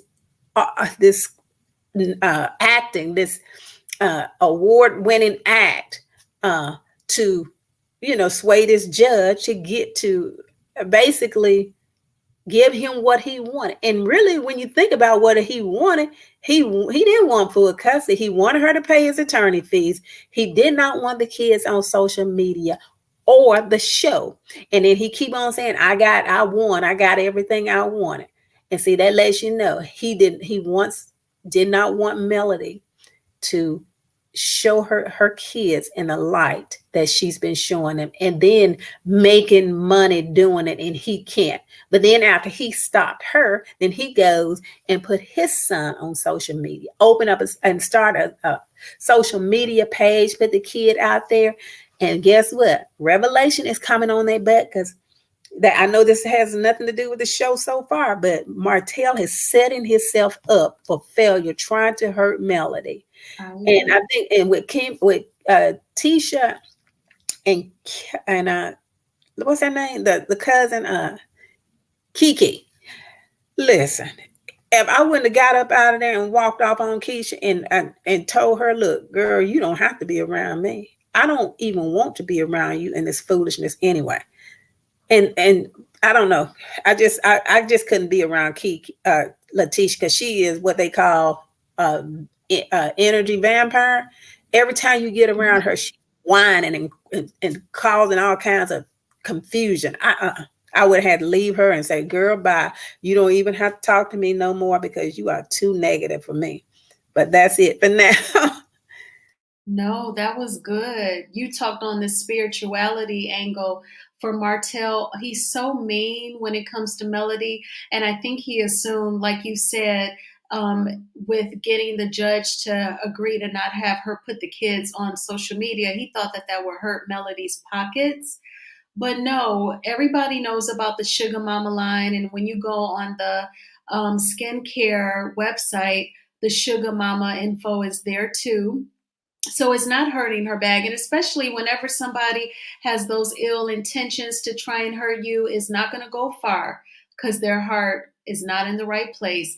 And then very briefly, and I'm going to go to succeed in 2, Virgo brought up the point, and I forgot to discuss this in my commentary, where yes, Tisha kind of tricked Kiki into talking about her, I guess the word would be treatment or routine for dealing with the addiction. It sounds like, and I thought that the conversation was kind of strange. It didn't make sense to me. Let me say it that way. So it sounded like Kiki was saying that the doctor put her on a medication to help her deal with the addiction. And then it was supposed to be a good fit because she won't really go through withdrawals. And I just really wasn't familiar. And it sounded like Kiki didn't really, I think she needed a confessional part to explain it to us, because I was lost there. Can I explain it really quickly, since I have a background in addictive therapy? If you all remember, Miss Wanda came out and said that that Kiki goes every day to therapy. And she was like, well, who does that?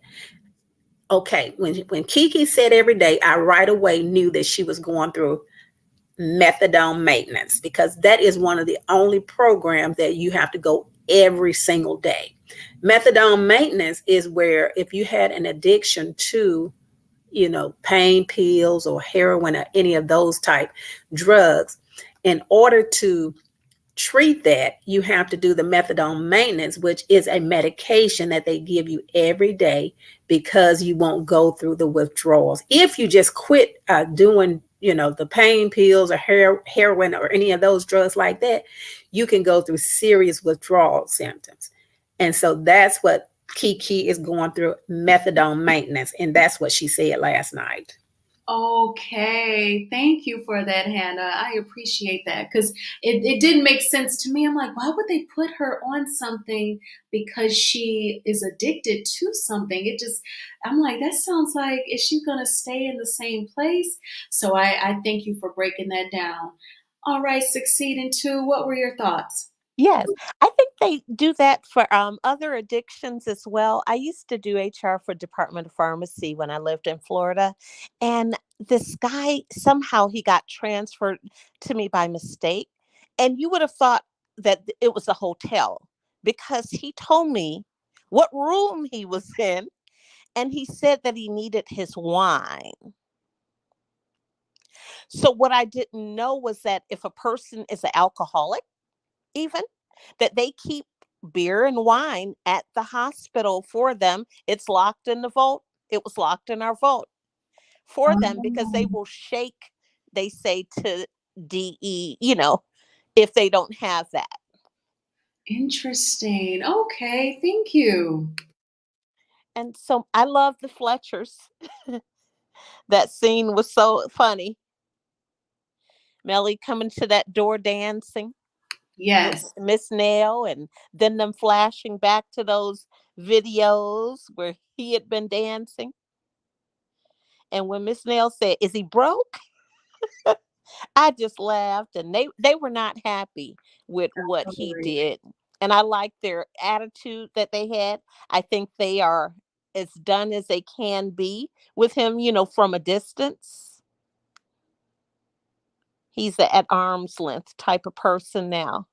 Tisha is boring. She is draining. I agree with the others. She is draining. And once again, they have zero going on. And Exactly. nothing. She just makes things up. Like she wants to have a problem. Like, your cousin is going through all of this. You claim to have all of this care and concern for her. And now your whole focus is why she couldn't rent a car. She said her husband was out of town and the car was in the shop. What more did you want her to do? Fly there? I know. I said, dog. For what? A fake award? Right. Yeah, Right. Right. right. I'm like, oh my gosh. It's like you didn't offer, you knew these things were going on. Did you offer to bring her? That's what I was waiting on too. And Tisha never did say, we asked you, did you want to ride? And you didn't call us back or you said no. She never said that. No, not at all. And Martell is moving like a thief in the night, isn't he? Yeah, he's so pitiful. He had to move out that house. He probably don't qualify for a mortgage. I'd be so shocked. And he, somebody said, or Virgo Energy said it in the chat, this whole custody thing, he wanted Melody's phone number. He wanted to get as much information as he could, and that was it. Exactly. And Martell found someone that was more jealous of Melody than him. Slow slaw. Yeah, they're pitiful together. Tweedledee D and Tweedledum. And she doesn't know a setup when she sees it. But I think she truly is, in her mind, she operates, in such a different way. She's like, oh yeah, I got the tape. I send it to you, because she still wants to get it out. You're right. And I'm so glad they told us Stormy was the main character. Remember, she came in the beginning, she told us she was a star and one of the stars. We hardly ever see her. I forget she's on the show until she pops in, and it's so good for me. Yeah, I don't like it how her and the Scotts, they don't show their true legal situations with their businesses. Why don't you even try to spin it like you don't want other business owners to go through what you did? Why don't you share that? But they're so worried about keeping up appearances. Yeah, and I think another part of it with her is because she was, she came on just bragging, like, look at me, look at what I have, look what I did. I'm from a small, and look at this, but she's never told us anything else in between. And so I don't think she would go back and tell, because why does she have this obsession now for body products suddenly? Like, why is she not focused on her hairline? On If it hair. if Yeah. it's doing billions, millions of dollars and earned her that type of money, why is she focusing on selling body glaze when no one wants to walk around with a trail of gnats following them and I ants? know. And you're right, because she was all about hair up until she saw it was something particular from male skincare line that blew up. And then all of a sudden she comes out with this body glaze. That And I'm she saw like, from somebody else had allegedly. I saw the other person; they were a small business. You saw that, I'm sure. yes, but you're right though. I'm like, why is her Instagram all about the body glaze when she's primarily a hair care line? That don't make no sense to me. So that makes me wonder if she's really making her own products, because we have not seen, where those products are being made. We haven't heard of a chemist. And so that makes me wonder if she's even making her own products, or if she owes someone some money and can't produce her products. Yeah, I really want her to come with the real, like the liens that's filed with Madison County for not paying like that marketing company allegedly, from what I saw on Madison County's website. Like, why don't you talk about that? Yeah. Yeah. But Kiki looked really cute when she came in. She was honest, but she looked really cute, tiptoeing in her little boots. She's very pretty. Yeah, Kiki was. real cute. She is. I agree. Yeah, but I think that Tisha really just doesn't want her to be on the show. She was trying to make her look bad, but Kiki still came across as being honest and telling people, what really was going on, which a lot of people may not have been familiar of those things.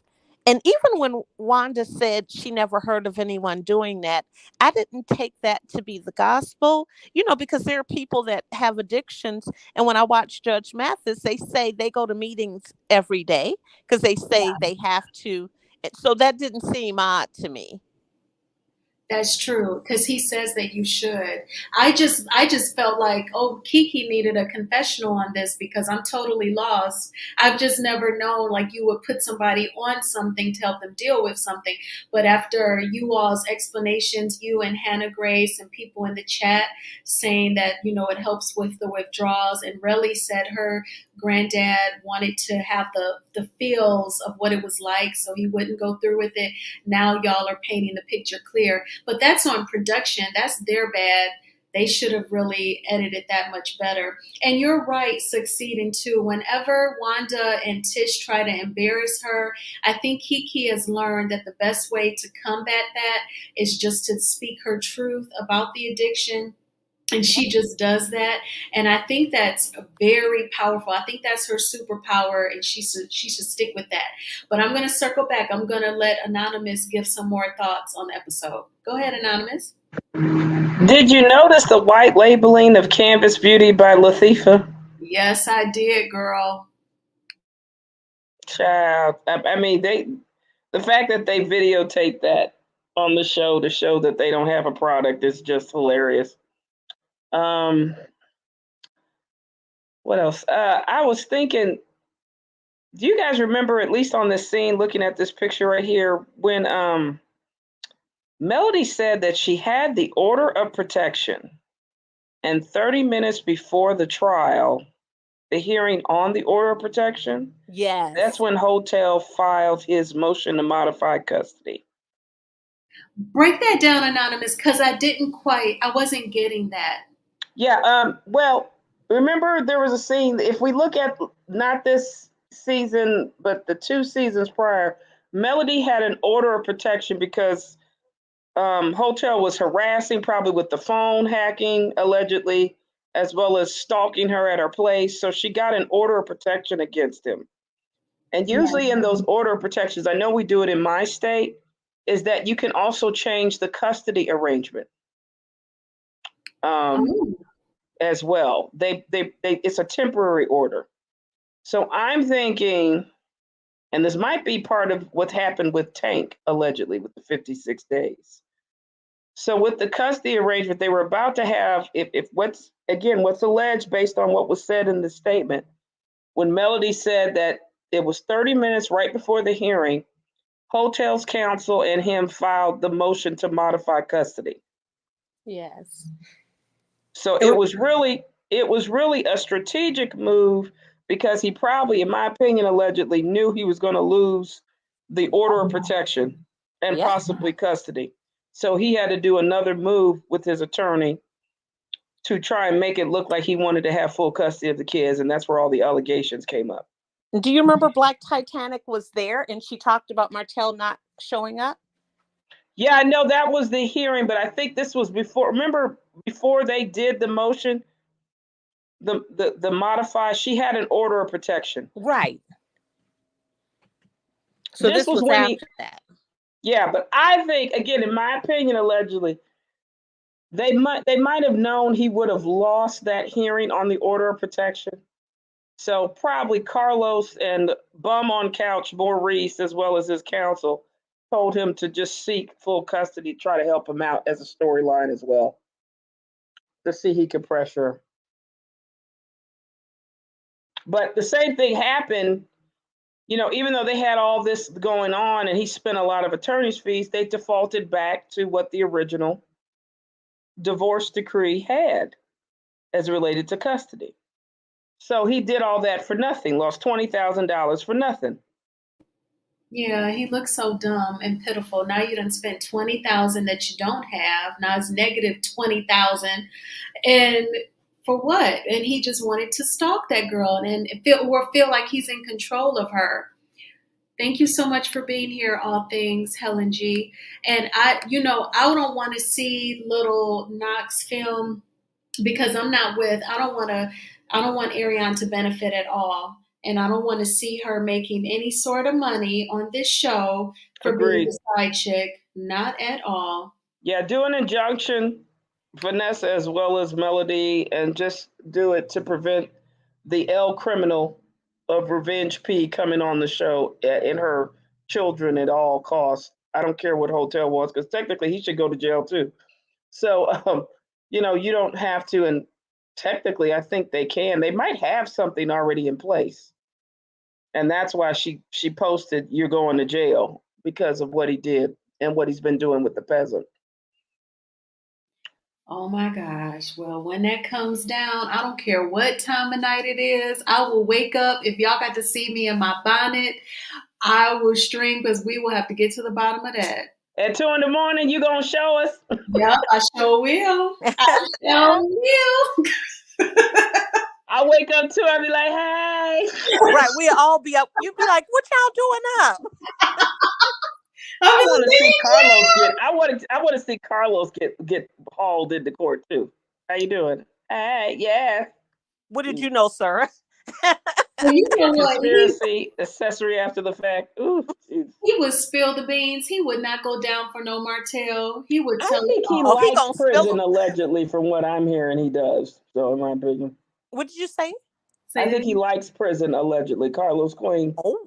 from what Oh. he does allegedly, in my opinion. Yeah. He'll have a lot of access of men there. Yeah, he definitely would have that. That's right.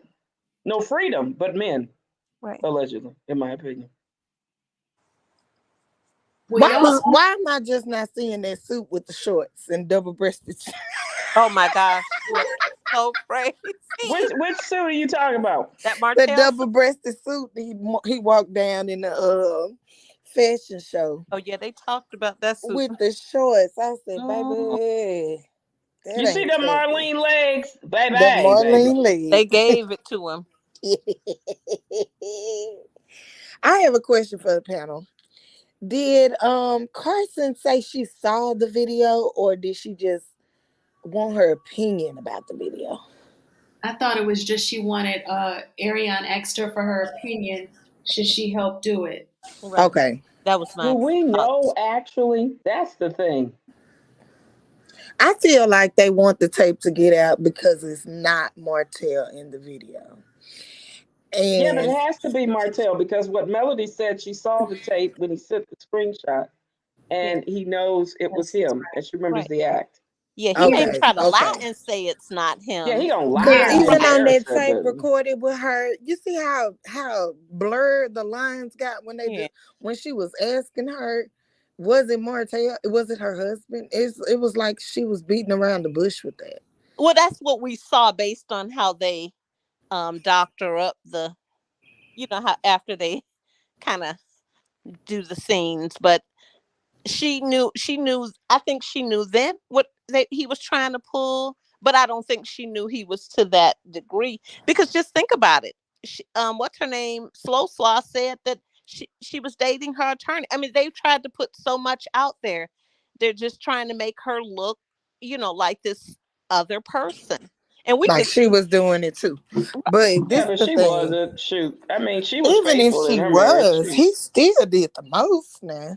Well, we know that, but in his mind, a misogynist mind, he thinks she's property, so he don't Right. look at Yeah. nobody else. I just have never seen a woman. You sit up there and watch that with him and you think that's cute and yeah, I can put that out. I've never He's seen this type of trifling. women. Jackson's wife did it. Yeah, she Oh, did but it. she's That's what came to my mind when I crazy. heard that she did it. She watched all those videos, she The said. blogger guy. Yeah, Hmm. the one where she had the bonnet on her head, looking like she's trying to put curses on everybody. Yep. Like, who did it? Yeah. Crazy. But that's crazy. That's not normal to watch a tape of your husband with people he cheated on you with. That's just, and like you said, L'Oreal, that was trifling for Ariane to watch that. And the Really? cast. And I think whoever them Scotsmen, if they watch that tape, they trifling too. Because I think that's why Marceau put it out there. He lied and said that Miss Van had one with his brother. I think he thought he was being funny because he probably looked at that tape. See, I'm thinking Martell was trying to put that narrative out there. Like, I have a tape man. He may not have showed them because they would have known, yeah, she out there doing the same thing. Because remember, Marceau had started looking at him kind of sideways. Yeah. And remember, he wasn't wanting to do business with him anymore. And so I think he was trying to prove to everyone that she was doing the same thing he was, because he doesn't want himself to look as bad as he looks. For some reason, he's still trying to prove, because even when he does these interviews, we always hear him say, I'm a night, he's always trying to get someone to like him or to be on his side. That's important to him. Right. And that's why I was saying, is it him in the video in reality? You know Well, what I mean? he would have Because he is definitely. really after trying to prove that she was doing it too. Like And that's she's what he not wants people to innocent. think. He wants Right. people to think. They've already said that it was a tape between her and Yeah, Martell, because on Queen Sheba, he said Queen Sheba asked him, "Did you record your wife without her knowing?" correct. He said, And he "Well, said, yeah. No, he no, didn't no, say no." He no, he didn't say she didn't know it. Oh. But he Mm. put that narrative out there, I think, like to put that, because he knows people think differently, because they'll hear something, but for some reason they'll still kind of be like, oh, I bet oh, maybe it wasn't. He wants that narrative out He there. wants that confusion. That. Okay. Yeah. and then come to think of it, months and months ago, I maybe just a can't get couple, over them telling on themselves like this. So it had me double thinking. yeah, Like but you gotta years. be really dumb. Yeah, but see, they started this narrative a while back because Coleslaw, I heard her say on one of her live, don't, she said, I would start calling names. You were in hotels, and she said something very vulgar about Melody. Yep. But really, it wasn't another man, it was Martell. And that's when they had started plotting to put the tape out. And it seemed like it may be around the same time that she revealed that to Carson Blue, that Martell wanted her to do something that she did not want to do. So Right. she knew it was Martell. Martell wanted to set this woman up. Right.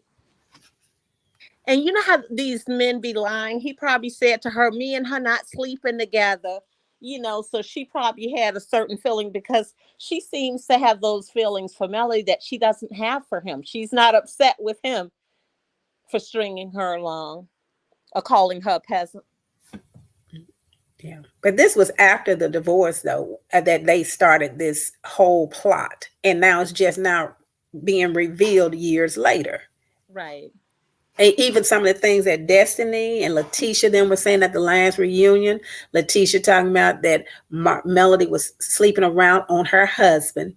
And when Melody looked, she didn't even confront it because she already knew Martell was the one that lied about it. And Destiny did the same thing. Oh, yeah. If I had to cut him off, I would have had to cut you off for doing the same thing. She knew that woman was not sleeping around on Martell. She knew that because she had just had a baby 3 months when the baby was only 3 months when she left this clown. So they knew they were lying on her. They knew Martell was lying, but he was so convincing that he kind of muddied the water up a little bit to make them think that he was telling the truth. But it comes out now that he's doing nothing but lying on this woman. Exactly. To fellow criminals, he sounds like he's telling the truth, but to common sense people, we know he's lying. He lies. He don't tell the truth at all. I just can't get over that dumb they going to jail, child. I can. When you're so obsessed with rage against Melody because she's thriving and exceeding and you're not and you're broke. Yeah. I can see and it. Coleslaw is really hand that rocks the cradle. Coleslaw don't play. I said this she is all in her name now. She's claiming her name. Oh, she Coleslaw no play. I said, she calling herself Coleslaw now. You see how you have a picture of the peasant with Marlene? You see how they got the same braids? They look exactly alike. Yeah. That girl is sad. When she laughs, she try to hold her lip down and hold her smile. See the braces she's been wearing for 50 years. Because people be asking her. I saw when they were showing, one of the bloggers was showing her live, people kept saying, when you going to get your braces off? So people are always asking her that question. They say her and Hotel's mouth smells like boo-boo. Wait, you know what she said he be doing? Ugh. Ugh.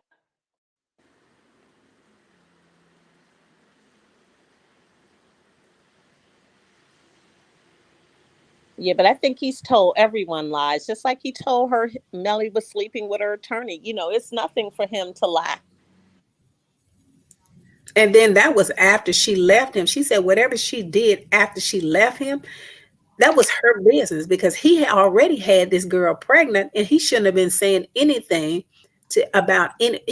You embarrassed yourself, but you got mad at Melody for revealing that the girl was pregnant. It should have been left up to you, to Martell and Curry to put that out.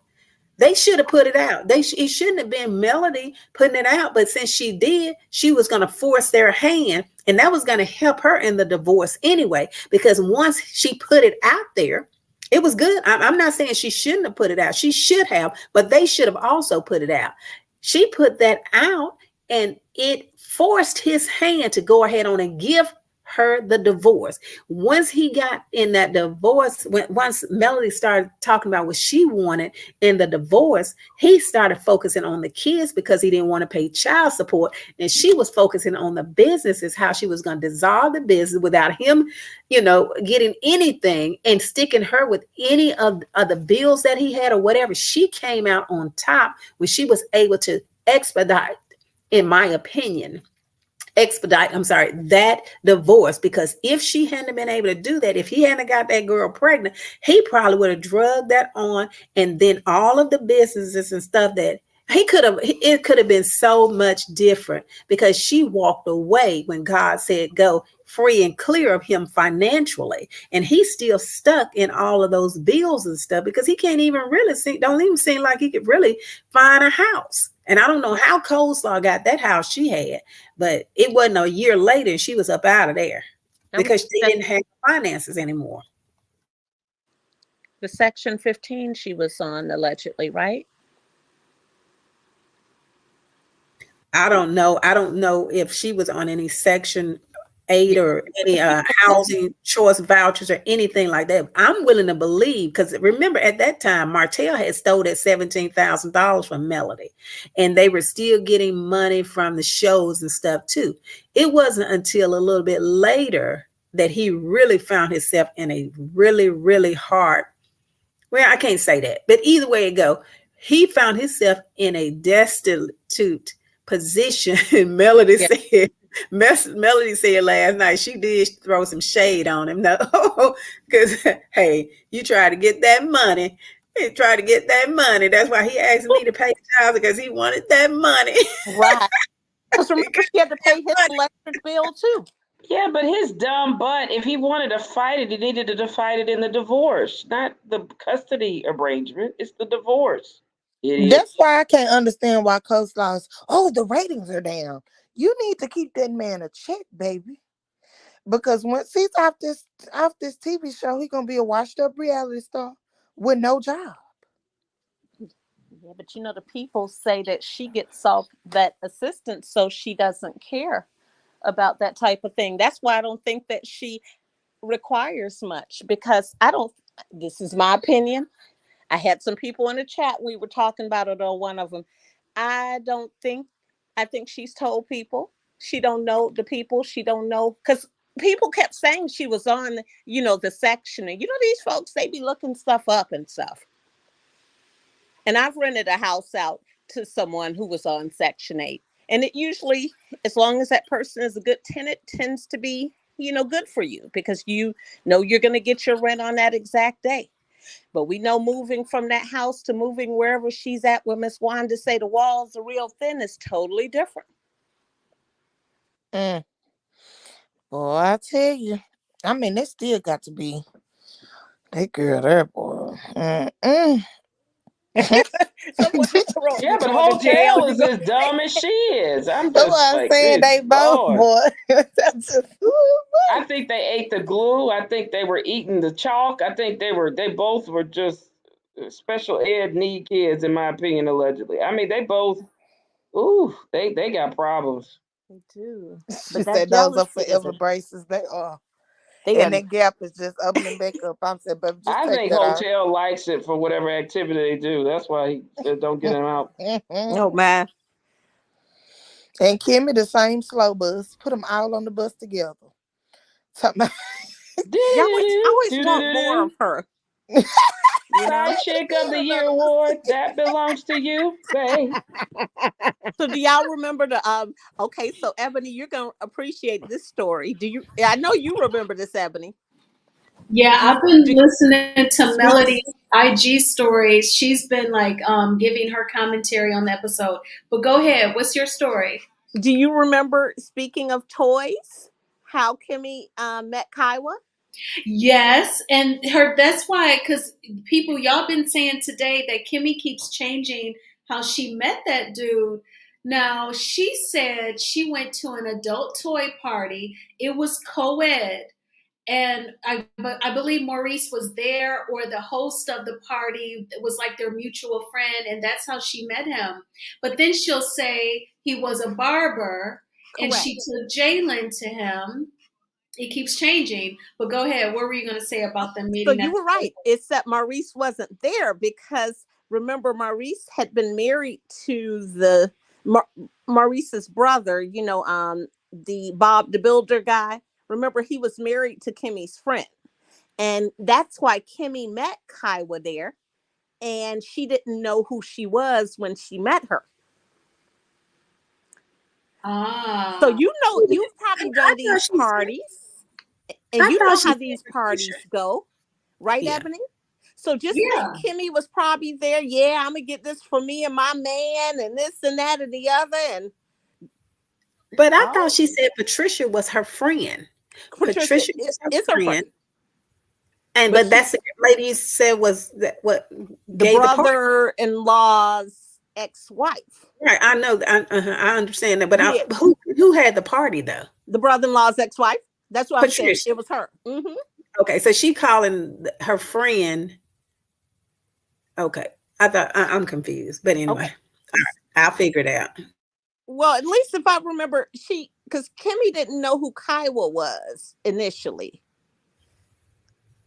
and until she bought these items from her, because she Oh, said that that was the first time she met Kiowa.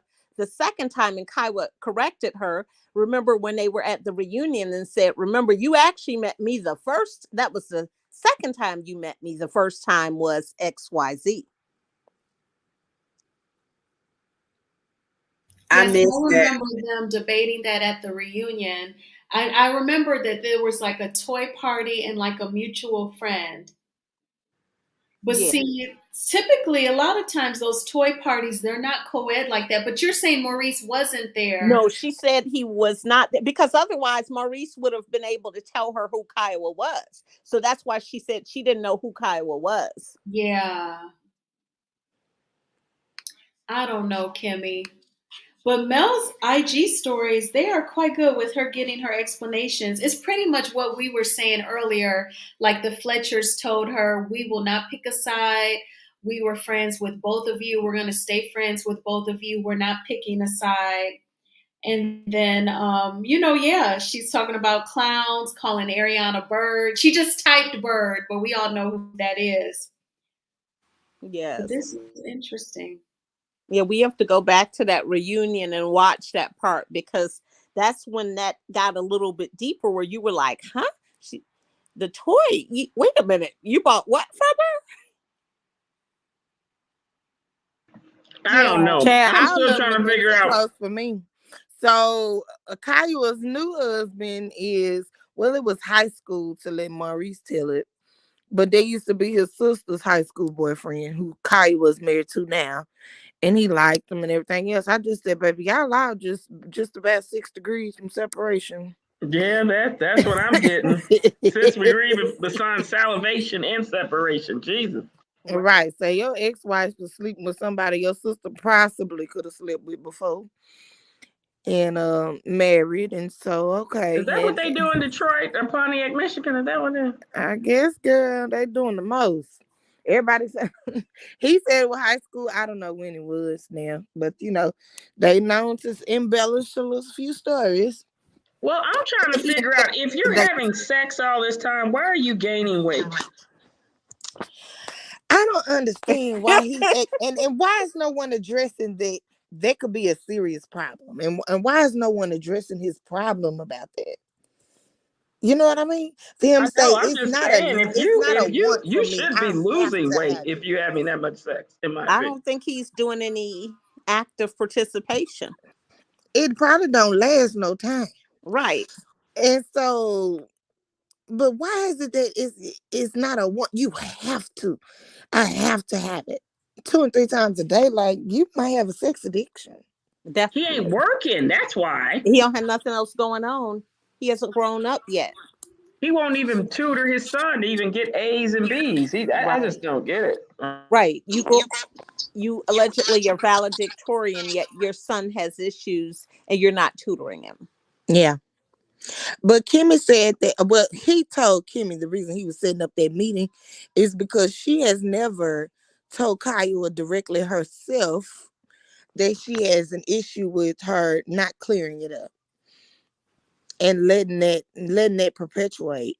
So this is her chance to finally tell Kyle. And Kyle looked like she said what she said, honey. Mm-hmm.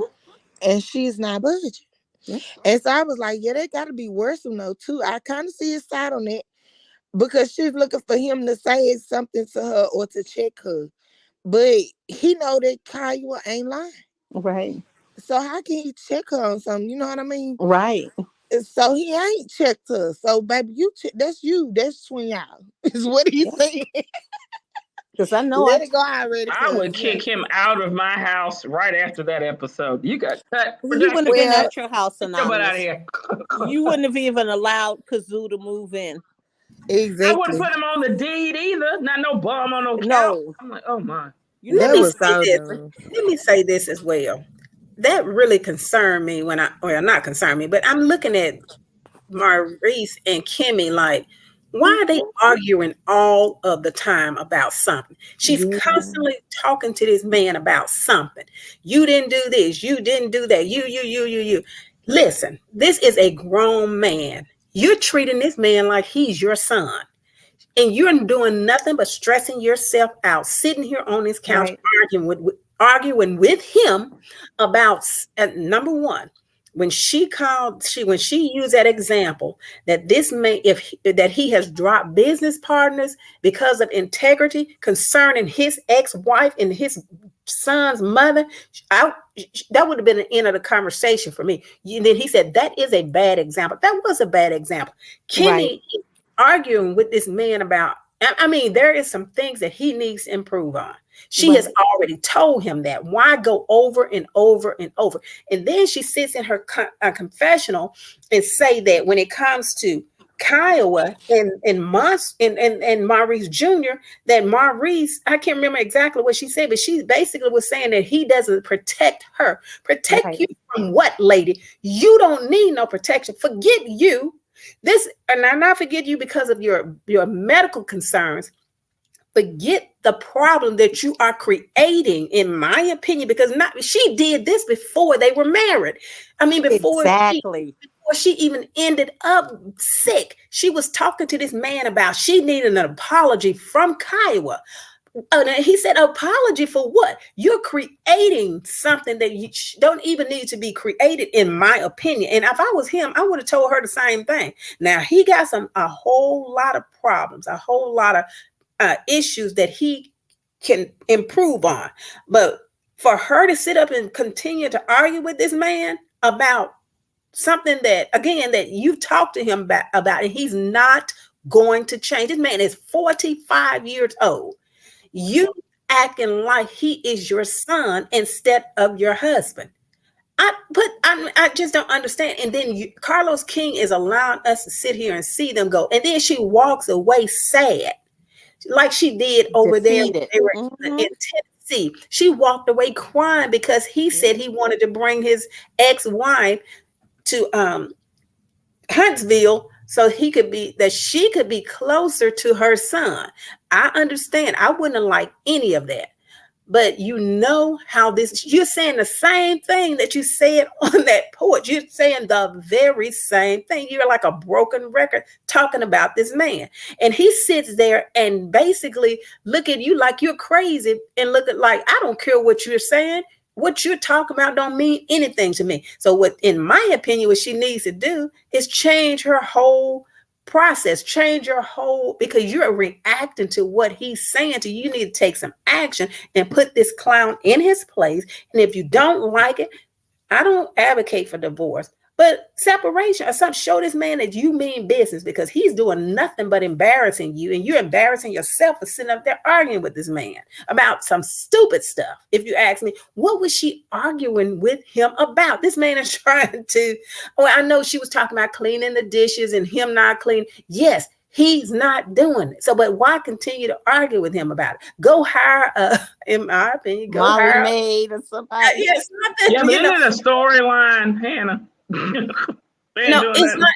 No, she's her serious. Personality. I think that's her annoying personality trait, and that's why she was probably alone all that time, is because she's a nag. She's very. I would have hired a tutor for Maurice Jr. too. Why are we even talking about it? Right. She's very annoying because, like you say, Kyle ain't brought up nothing. It ain't no problem with her. She the one that it was done to.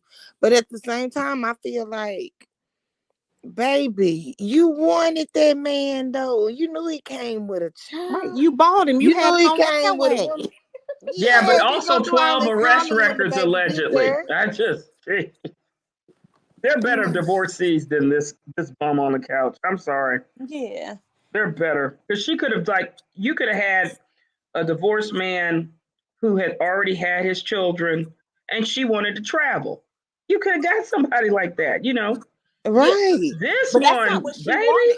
Because remember, and we can't say that Maurice hasn't said this for years. Of him saying he wants Monster to live with him. Right. I would have kicked him out. She needed someone with no children because that's not the page that she was on. Like she said, she had been watching her friends on Facebook travel, and she wanted that time for her to do that. She Because he should have can't stayed even out them talk, folks' marriage and L'Oreal. let them work it out, honey. Yeah, Cause but L'Oreal, he can't even talk. If you hear him talk, I heard that interview with him with Carlos. I couldn't understand a dang word he was saying. I was like, he what was is this so fool talking different about? on that interview for me. He was different. I don't know what him just having the baseball cap on. All of that was like, who is this person?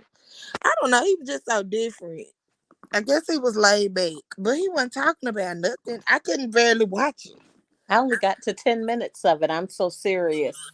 I couldn't barely watch that. I don't know what he was talking about.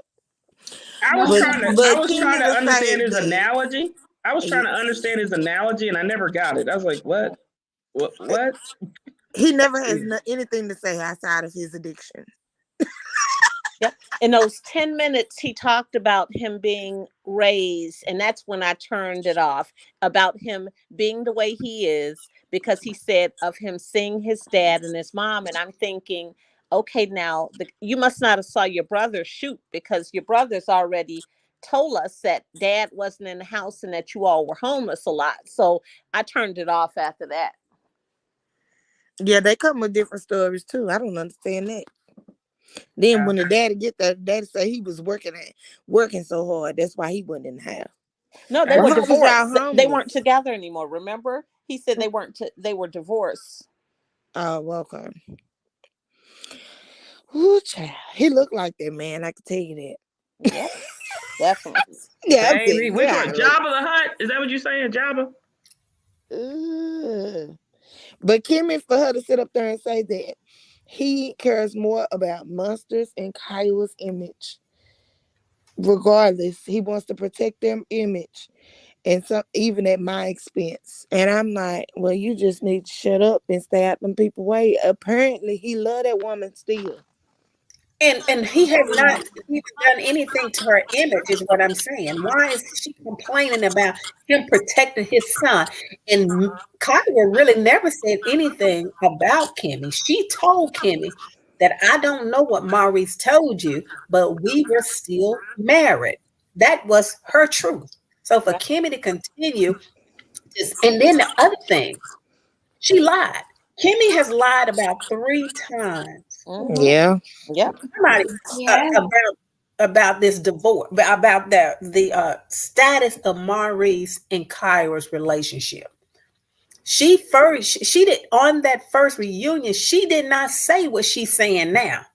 That Kyra, she did say that when Maurice got with her, that's when Maurice stopped messing around. And that's why she thought Kyle was upset. She never at that time said that they were still married, though.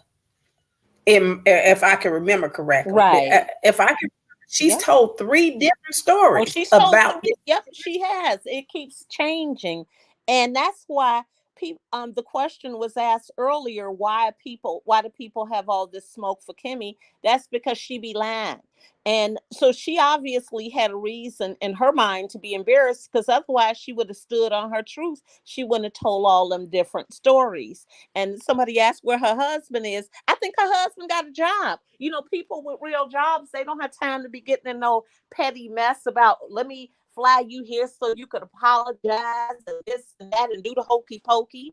And I don't think Maurice wants to be in the same room as her husband, because if you remember, when it was time for them to meet, Maurice left before the husband got there. That's true.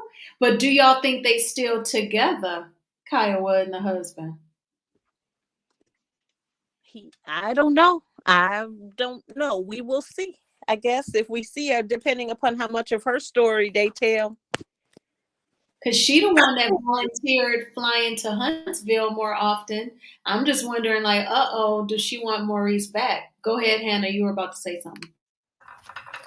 I was going to say, I thought she said something about her husband, but I could be wrong. She did mention him, but people were still saying, are they still together? But a working man don't have time to be flying in for no mess. I know most men don't want to be involved in mess like that, except for these men on Love and Marriage Huntsville.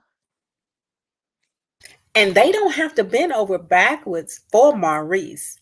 Like Kai was saying, he needs his mom. She really wants her son to go back to Detroit, but I can understand her wanting her son in his father's life too. So she's in between a rock and a hard place. But because he's having problems in school with his grades and not doing his chores and motivation and all of that, and I could not say, when I see him, I'm thinking this is something started a long time ago, because you're not telling me that this kid is 16 years old. And then Maurice says to him something about his face. I can't remember the word that he used. He said, "What's that?" He was making. Mm-hmm. He said, you're not receptive or something like that. You're not receptive. Yep. And you don't know what receptive means. Right. You're 16. Come on now. Something ain't right with that. Right. Well, he asked, what kind of face does that mean? And I kind of got what he was saying. Like, what do you expect me? I'm here having this conversation with you idiots. That's kind of how I took it. Like, what kind of face do you want me to have? Because he looked like he was just checked out.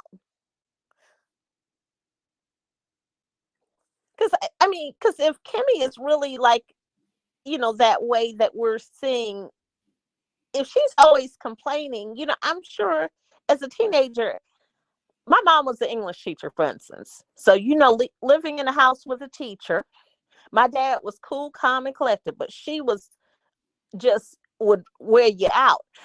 Tara, it's not, it's not a young lady, blah, blah, blah. But not to that nagging degree, but still, that was enough for a teenager to be annoying. And so I could imagine with him as a teenager, a young man that's going through just changes, going through, I've moved, missed my friends, and he might have been having some issues in school. And Maurice promised, I'll get him here, and I'll do this, and I'll do that. And Kyra figured he was smart, so she thought he would do a little bit more than what it seems like he's doing. And like I said, I think that area where they were may have been a little challenging, educationally, and she may have worried about her son's safety and wanted him to have a better life. I agree. I'm sorry, go on. I'll be real brief, Hannah, then I'll go to you. I kind of felt like Monster was being your average teenager. He probably just didn't want to be in the room with all three adults having such serious conversation about him having to do chores. And I think he just didn't care, like Relly said. And then she talked about, with step parents, you're dating my parent, leave me out of it. So I think he just don't want to be involved. He's a teenage boy, so I don't know why Maurice was getting on him about his facial expression. But go ahead, Hannah. Yeah, I was going to say, it just seemed like to me that I think Kyra knew that something is wrong with the whole picture. That's why she didn't want him to come, but she felt it was better for him to come down there to stay with the dad. Now, one telltale sign for me also is when Kimmy hit him jokingly on his leg. Did y'all see how he looked at her? Yep. That shows you right there that she really never touched this kid. And when she did it, in my opinion, it shocked him. And he was like, don't put your, his behavior, I'm sorry, y'all. I'm used to kids being withdrawn and all of that, but and then the way Kimmy was laughing and smiling, it's almost like she was saying, listen, y'all seeing what I've been talking about. And so I'm just happy that they're getting ready to do counseling with him, because there's something that's not clicking. And when I say that, you have known what receptive was, even if, receiving receptive. I mean, maybe I'm looking too far into it, but I didn't think he didn't know what it meant. I think he didn't know what, because my mother would say, what is that so-and-so expression? And that's why I said, I think he just was like, well, what is this supposed to look like? Like, you idiot. Because I've heard other people talk about this in the commentary, and they were talking about that too. It's like, what expression did he expect them to have? A smile? I feel like Maurice wanted him to fake it so Kimmy can shut up. No, come on now. Come on now.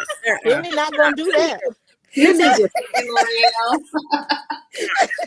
She's not gonna That's do Why that. you get We're gonna mad? get on Kimmy when Maurice is making this a storyline. Come on now.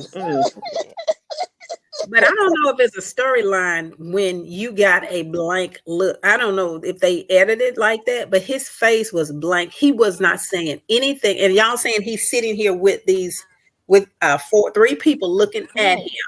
And even when he was in the one-on-one with his mom, it still was a blank look. So maybe Yeah, I don't know, cameras but were he's a on him teenager. though. I And feel like that meeting was for Kimmy. The mom was in on it. Maurice was yeah. like, go along with it so she can hush. But it was for Kimmy. And for me, it's not so much what Kimmy says, it's how she says it. When she gets in that Mhm. baby voice, you see how Oh, her that body voice language. annoys me. She was a kid. She was the kid in the meeting for me. Once Yep. Kiowa got there, she was already balled up on the couch with her legs on the couch, sitting like a child. She wasn't sitting up with her feet to the floor. Kai was laid back like, Yeah. with her arm stretched across the couch. I mean, the chair, like, okay, what's this about? Yeah. Kimmy turned into a whole baby. I said, look at her balled up on the couch, laughing and kicking. She was being so fake. But the meeting was for her to hush. Because Kiowa came in, she already knew it was bad. She gave him that look She gave like, him all that right, look. He we hugged finna her play. for We dear finna life. play. They say And this is Melody is what, live right now. Can you Okay, go to it? I'm about to stream it. oh, good. Let me go. Yep, she's live. So thanks y'all in the chat. And Calvin has had some excellent thoughts from the one that he had about men and the control and the Maurice's addiction to everything else he said has been on point, on point, on point. Grandfather raised All their day long. kids up, which was Melody, dad, and my mom. So Yeah, my granddad. Mm-hmm. so now we own this piece of land. That's right. And we grew up as little kids playing out here in the dirt, in the sand, and It's crazy. Nice hours. Nice now hours. we're enjoying it. Man, let me tell you what's so crazy. So this store, Marquis, Granddaddy used to, and y'all, I was only like 13, 14, but this is how it rolls in the country. Granddaddy used to send me down here to this store in his Jeep to pick up him some cigarettes. And all I had, no, for real, all I had to tell him was that I'm Willie Bob Rogers' granddaughter, and he sent me to get his cigarettes. You're right. I And forgot about that. And I'm telling you, they just handed them to me to take back to Granddaddy. Like I used to drive, y'all. I started driving at 9. Only in the country. Only in the country. Only in the country, man. I'll be like, yeah, I'm here. Here you go. They passed me the bag with his cigarettes. 13, 14 years old. You didn't have your driver's license. Didn't even have my out. No, I would get off the bus from middle school, get off the bus, and drive up here. Okay, and it was no big deal. Like that's one of the things I loved about being raised in the country, though. For real, like it's like everybody knew everybody. Everybody got along. Everybody loved everybody. It was just real. So I'm gonna show y'all a little bit. So this gas station, which was once not owned by us, but now because my cousin Marquis bought it recently, is now owned by us. Let me show y'all a little bit. So now this is where we come inside, hang out. They got all the food stuff still here. You can see the gas pump right there. And I remember, so Marquis, check this out. I remember Granddaddy. Now this was our grandma's house. Was sitting right here. Come on, tell it again. Our grandmother's house was sitting right here where the store is. Right here, literally where the store was at. I think it burned out in 96, 97. Yeah. But this is where we were raised up at, played as little kids. Listen, and I remember Granddaddy at one time, he had a trailer right over here, y'all, trailer right down there, and your mama's was, my mom actually was playing. More down towards the tree line. Yeah, it was right there, kind of where that rock is at. And look at this. Done bought it, baby.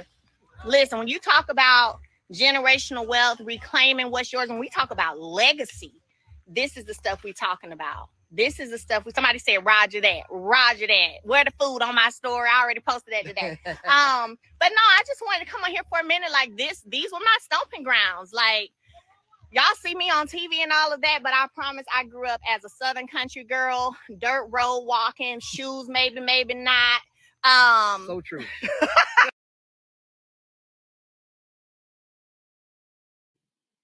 She may have gotten a call because it doesn't look like the live ended. It just looks like it's paused. There she goes. I love memory. So yeah, it's back. It connected back to the store. So Marquis said I ain't have all this back then. Listen. She did. What I used to be doing. Probably had on a ponytail. Yep, pretty much. Yeah, ponytail. But no, y'all, this is like real. I remember my great Uncle Pete, long live Uncle Pete. He lived, it was a house right here. Remember that? He lived, it was a big deal. Same house grandma was in. Yep, yeah, it was a big thing when he lost his life there. And then they built the store here. People did. And you done bought. Yeah, I bought it. We bought it. Legacy. God is great. God is good. And now the whole family, the kids over there playing kickball. They don't even know the history like that, right? As they get older, they'll understand. But they over there playing kickball where they great aunties and granddaddies and stuff live. Like, that's right. This is what's up. So I needed this today. Thank y'all for having it early for us. I love y'all. All right, y'all. Y'all have a good day. I'll talk to y'all later. See, I'm so glad she showed that picture. This is the thing that Hotel didn't understand. Blacks didn't have an opportunity to own a lot of land, and if they did, sometimes it was stolen from them. So for Melody to kind of show her history and show her own children will now have generational wealth and legacy, that's important.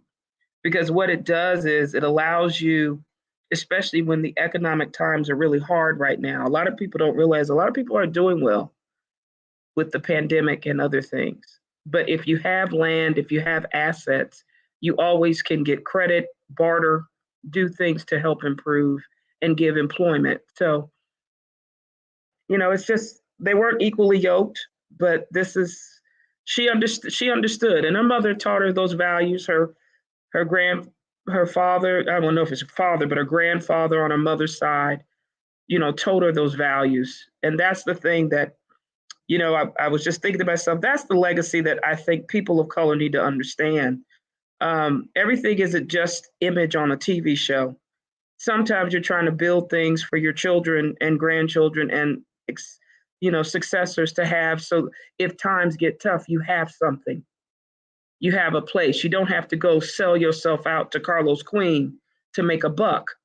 You have something that you could use to keep moving forward. So, I'm so glad that God worked and moved to the point where Martell actually wanted 50% of her skincare products. But she said that the idea came from her grandmother. I know her great grandmother, I think. Yeah, 7th Avenue, where she lived. Mm-hmm. Right, but at first it was Embrace, and Martell wanted half of that. She just dissolved it, and she had to start all over.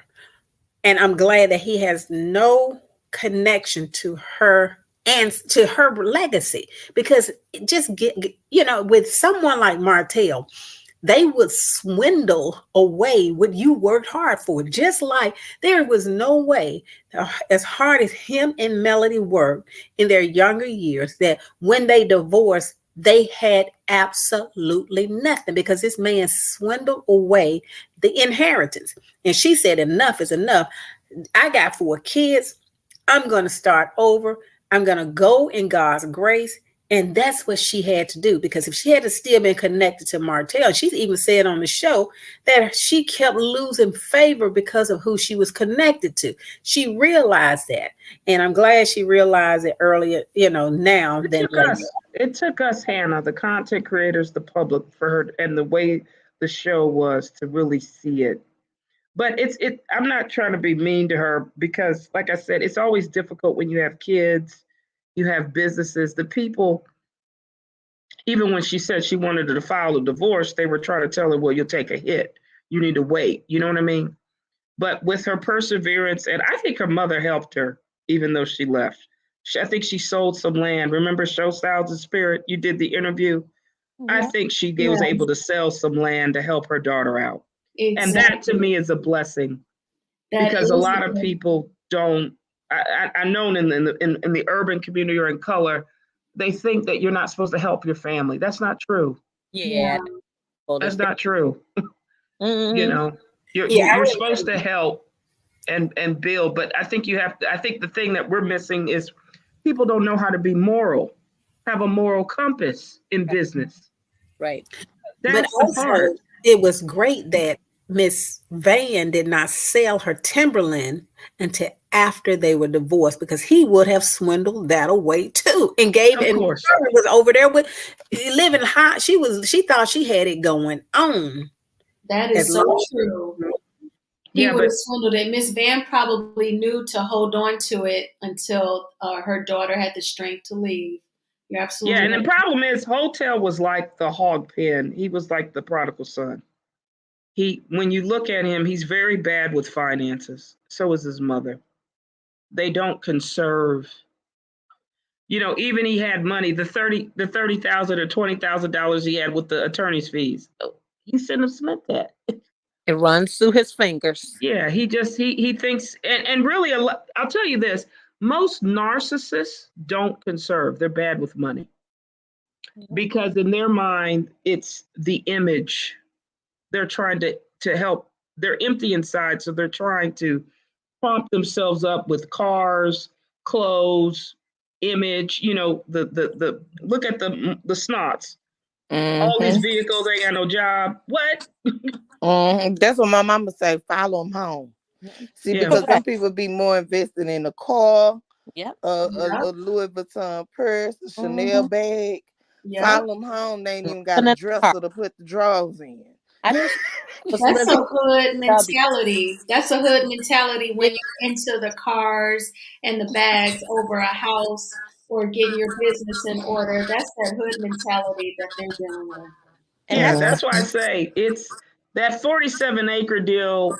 They really, as what's his name told them, not Nail, but Chris Fletcher. He told Hotel, "You messed this up. You He messed it tried to up." tell him. yep. He tried to tell He him. weighed what his losses would be before, but it goes back to what you said, Anonymous, and that's as a culture though of us getting to that point and not being so much where we get caught up, watching these shows and watching what who's wearing and buying things that don't appreciate, things that depreciate, things that have no value, and being caught up in the wrong things.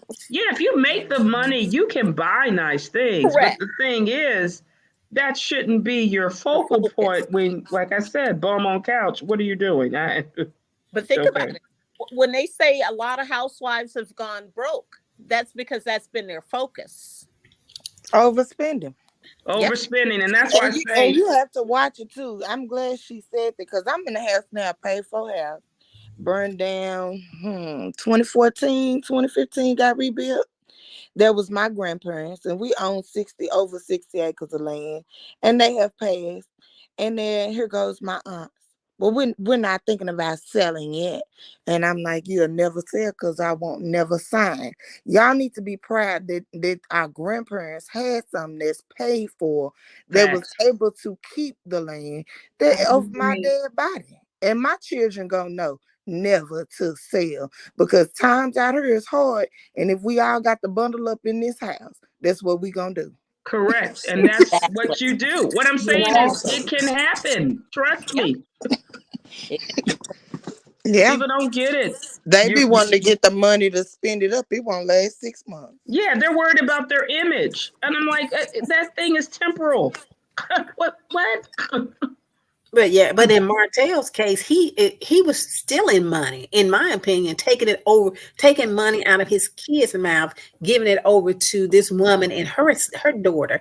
And now, since when Melody left him, she ended up having to pay the utilities in the house that he was living in. That shows you this man had absolutely nothing. And I still don't know what happened to the 47 acres because that was Melody and Martell's land that they had bought for that Holt Manor, or whatever it is. And when Chris Fletcher was getting ready to sell it, Martell in his confessional said that could have been $250,000 in his pocket, but everything stopped because he had to file bankruptcy. I think he didn't actually say that, but that's what I'm thinking. So a lot of that money may have had to go to his debt, or to the people that he owed, but because he is such a big thief, that is why he cannot at this point move forward, because he was stealing money, in my opinion, from this Belinda lady when he had her sign,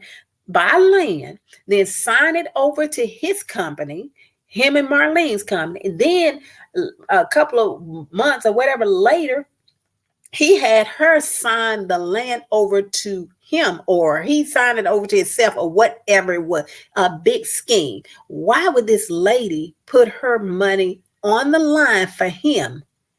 Ain't no telling what he didn't tell this woman, that he was going to, marry her or get with her, or I don't know what. I don't know. Because he said it was some type of investment deal, but he was building a house on it.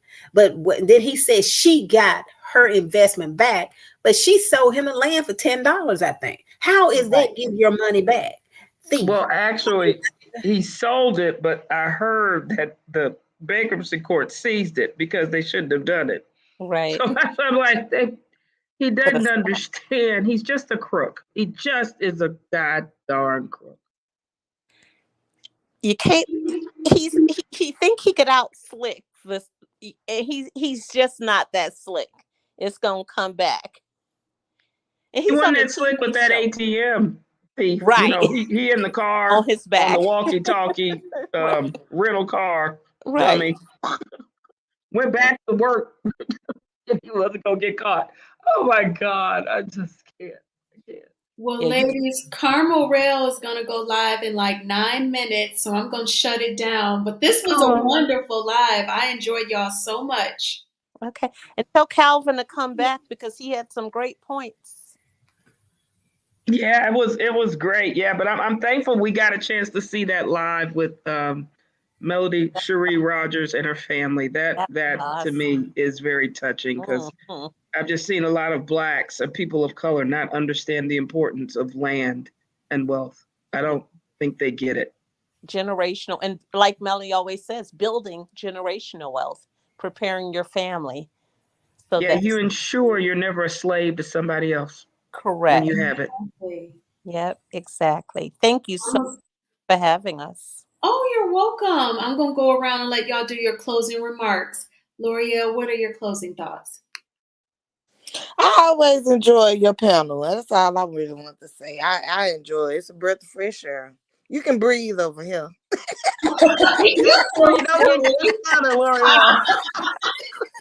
You're so silly, L'Oreal.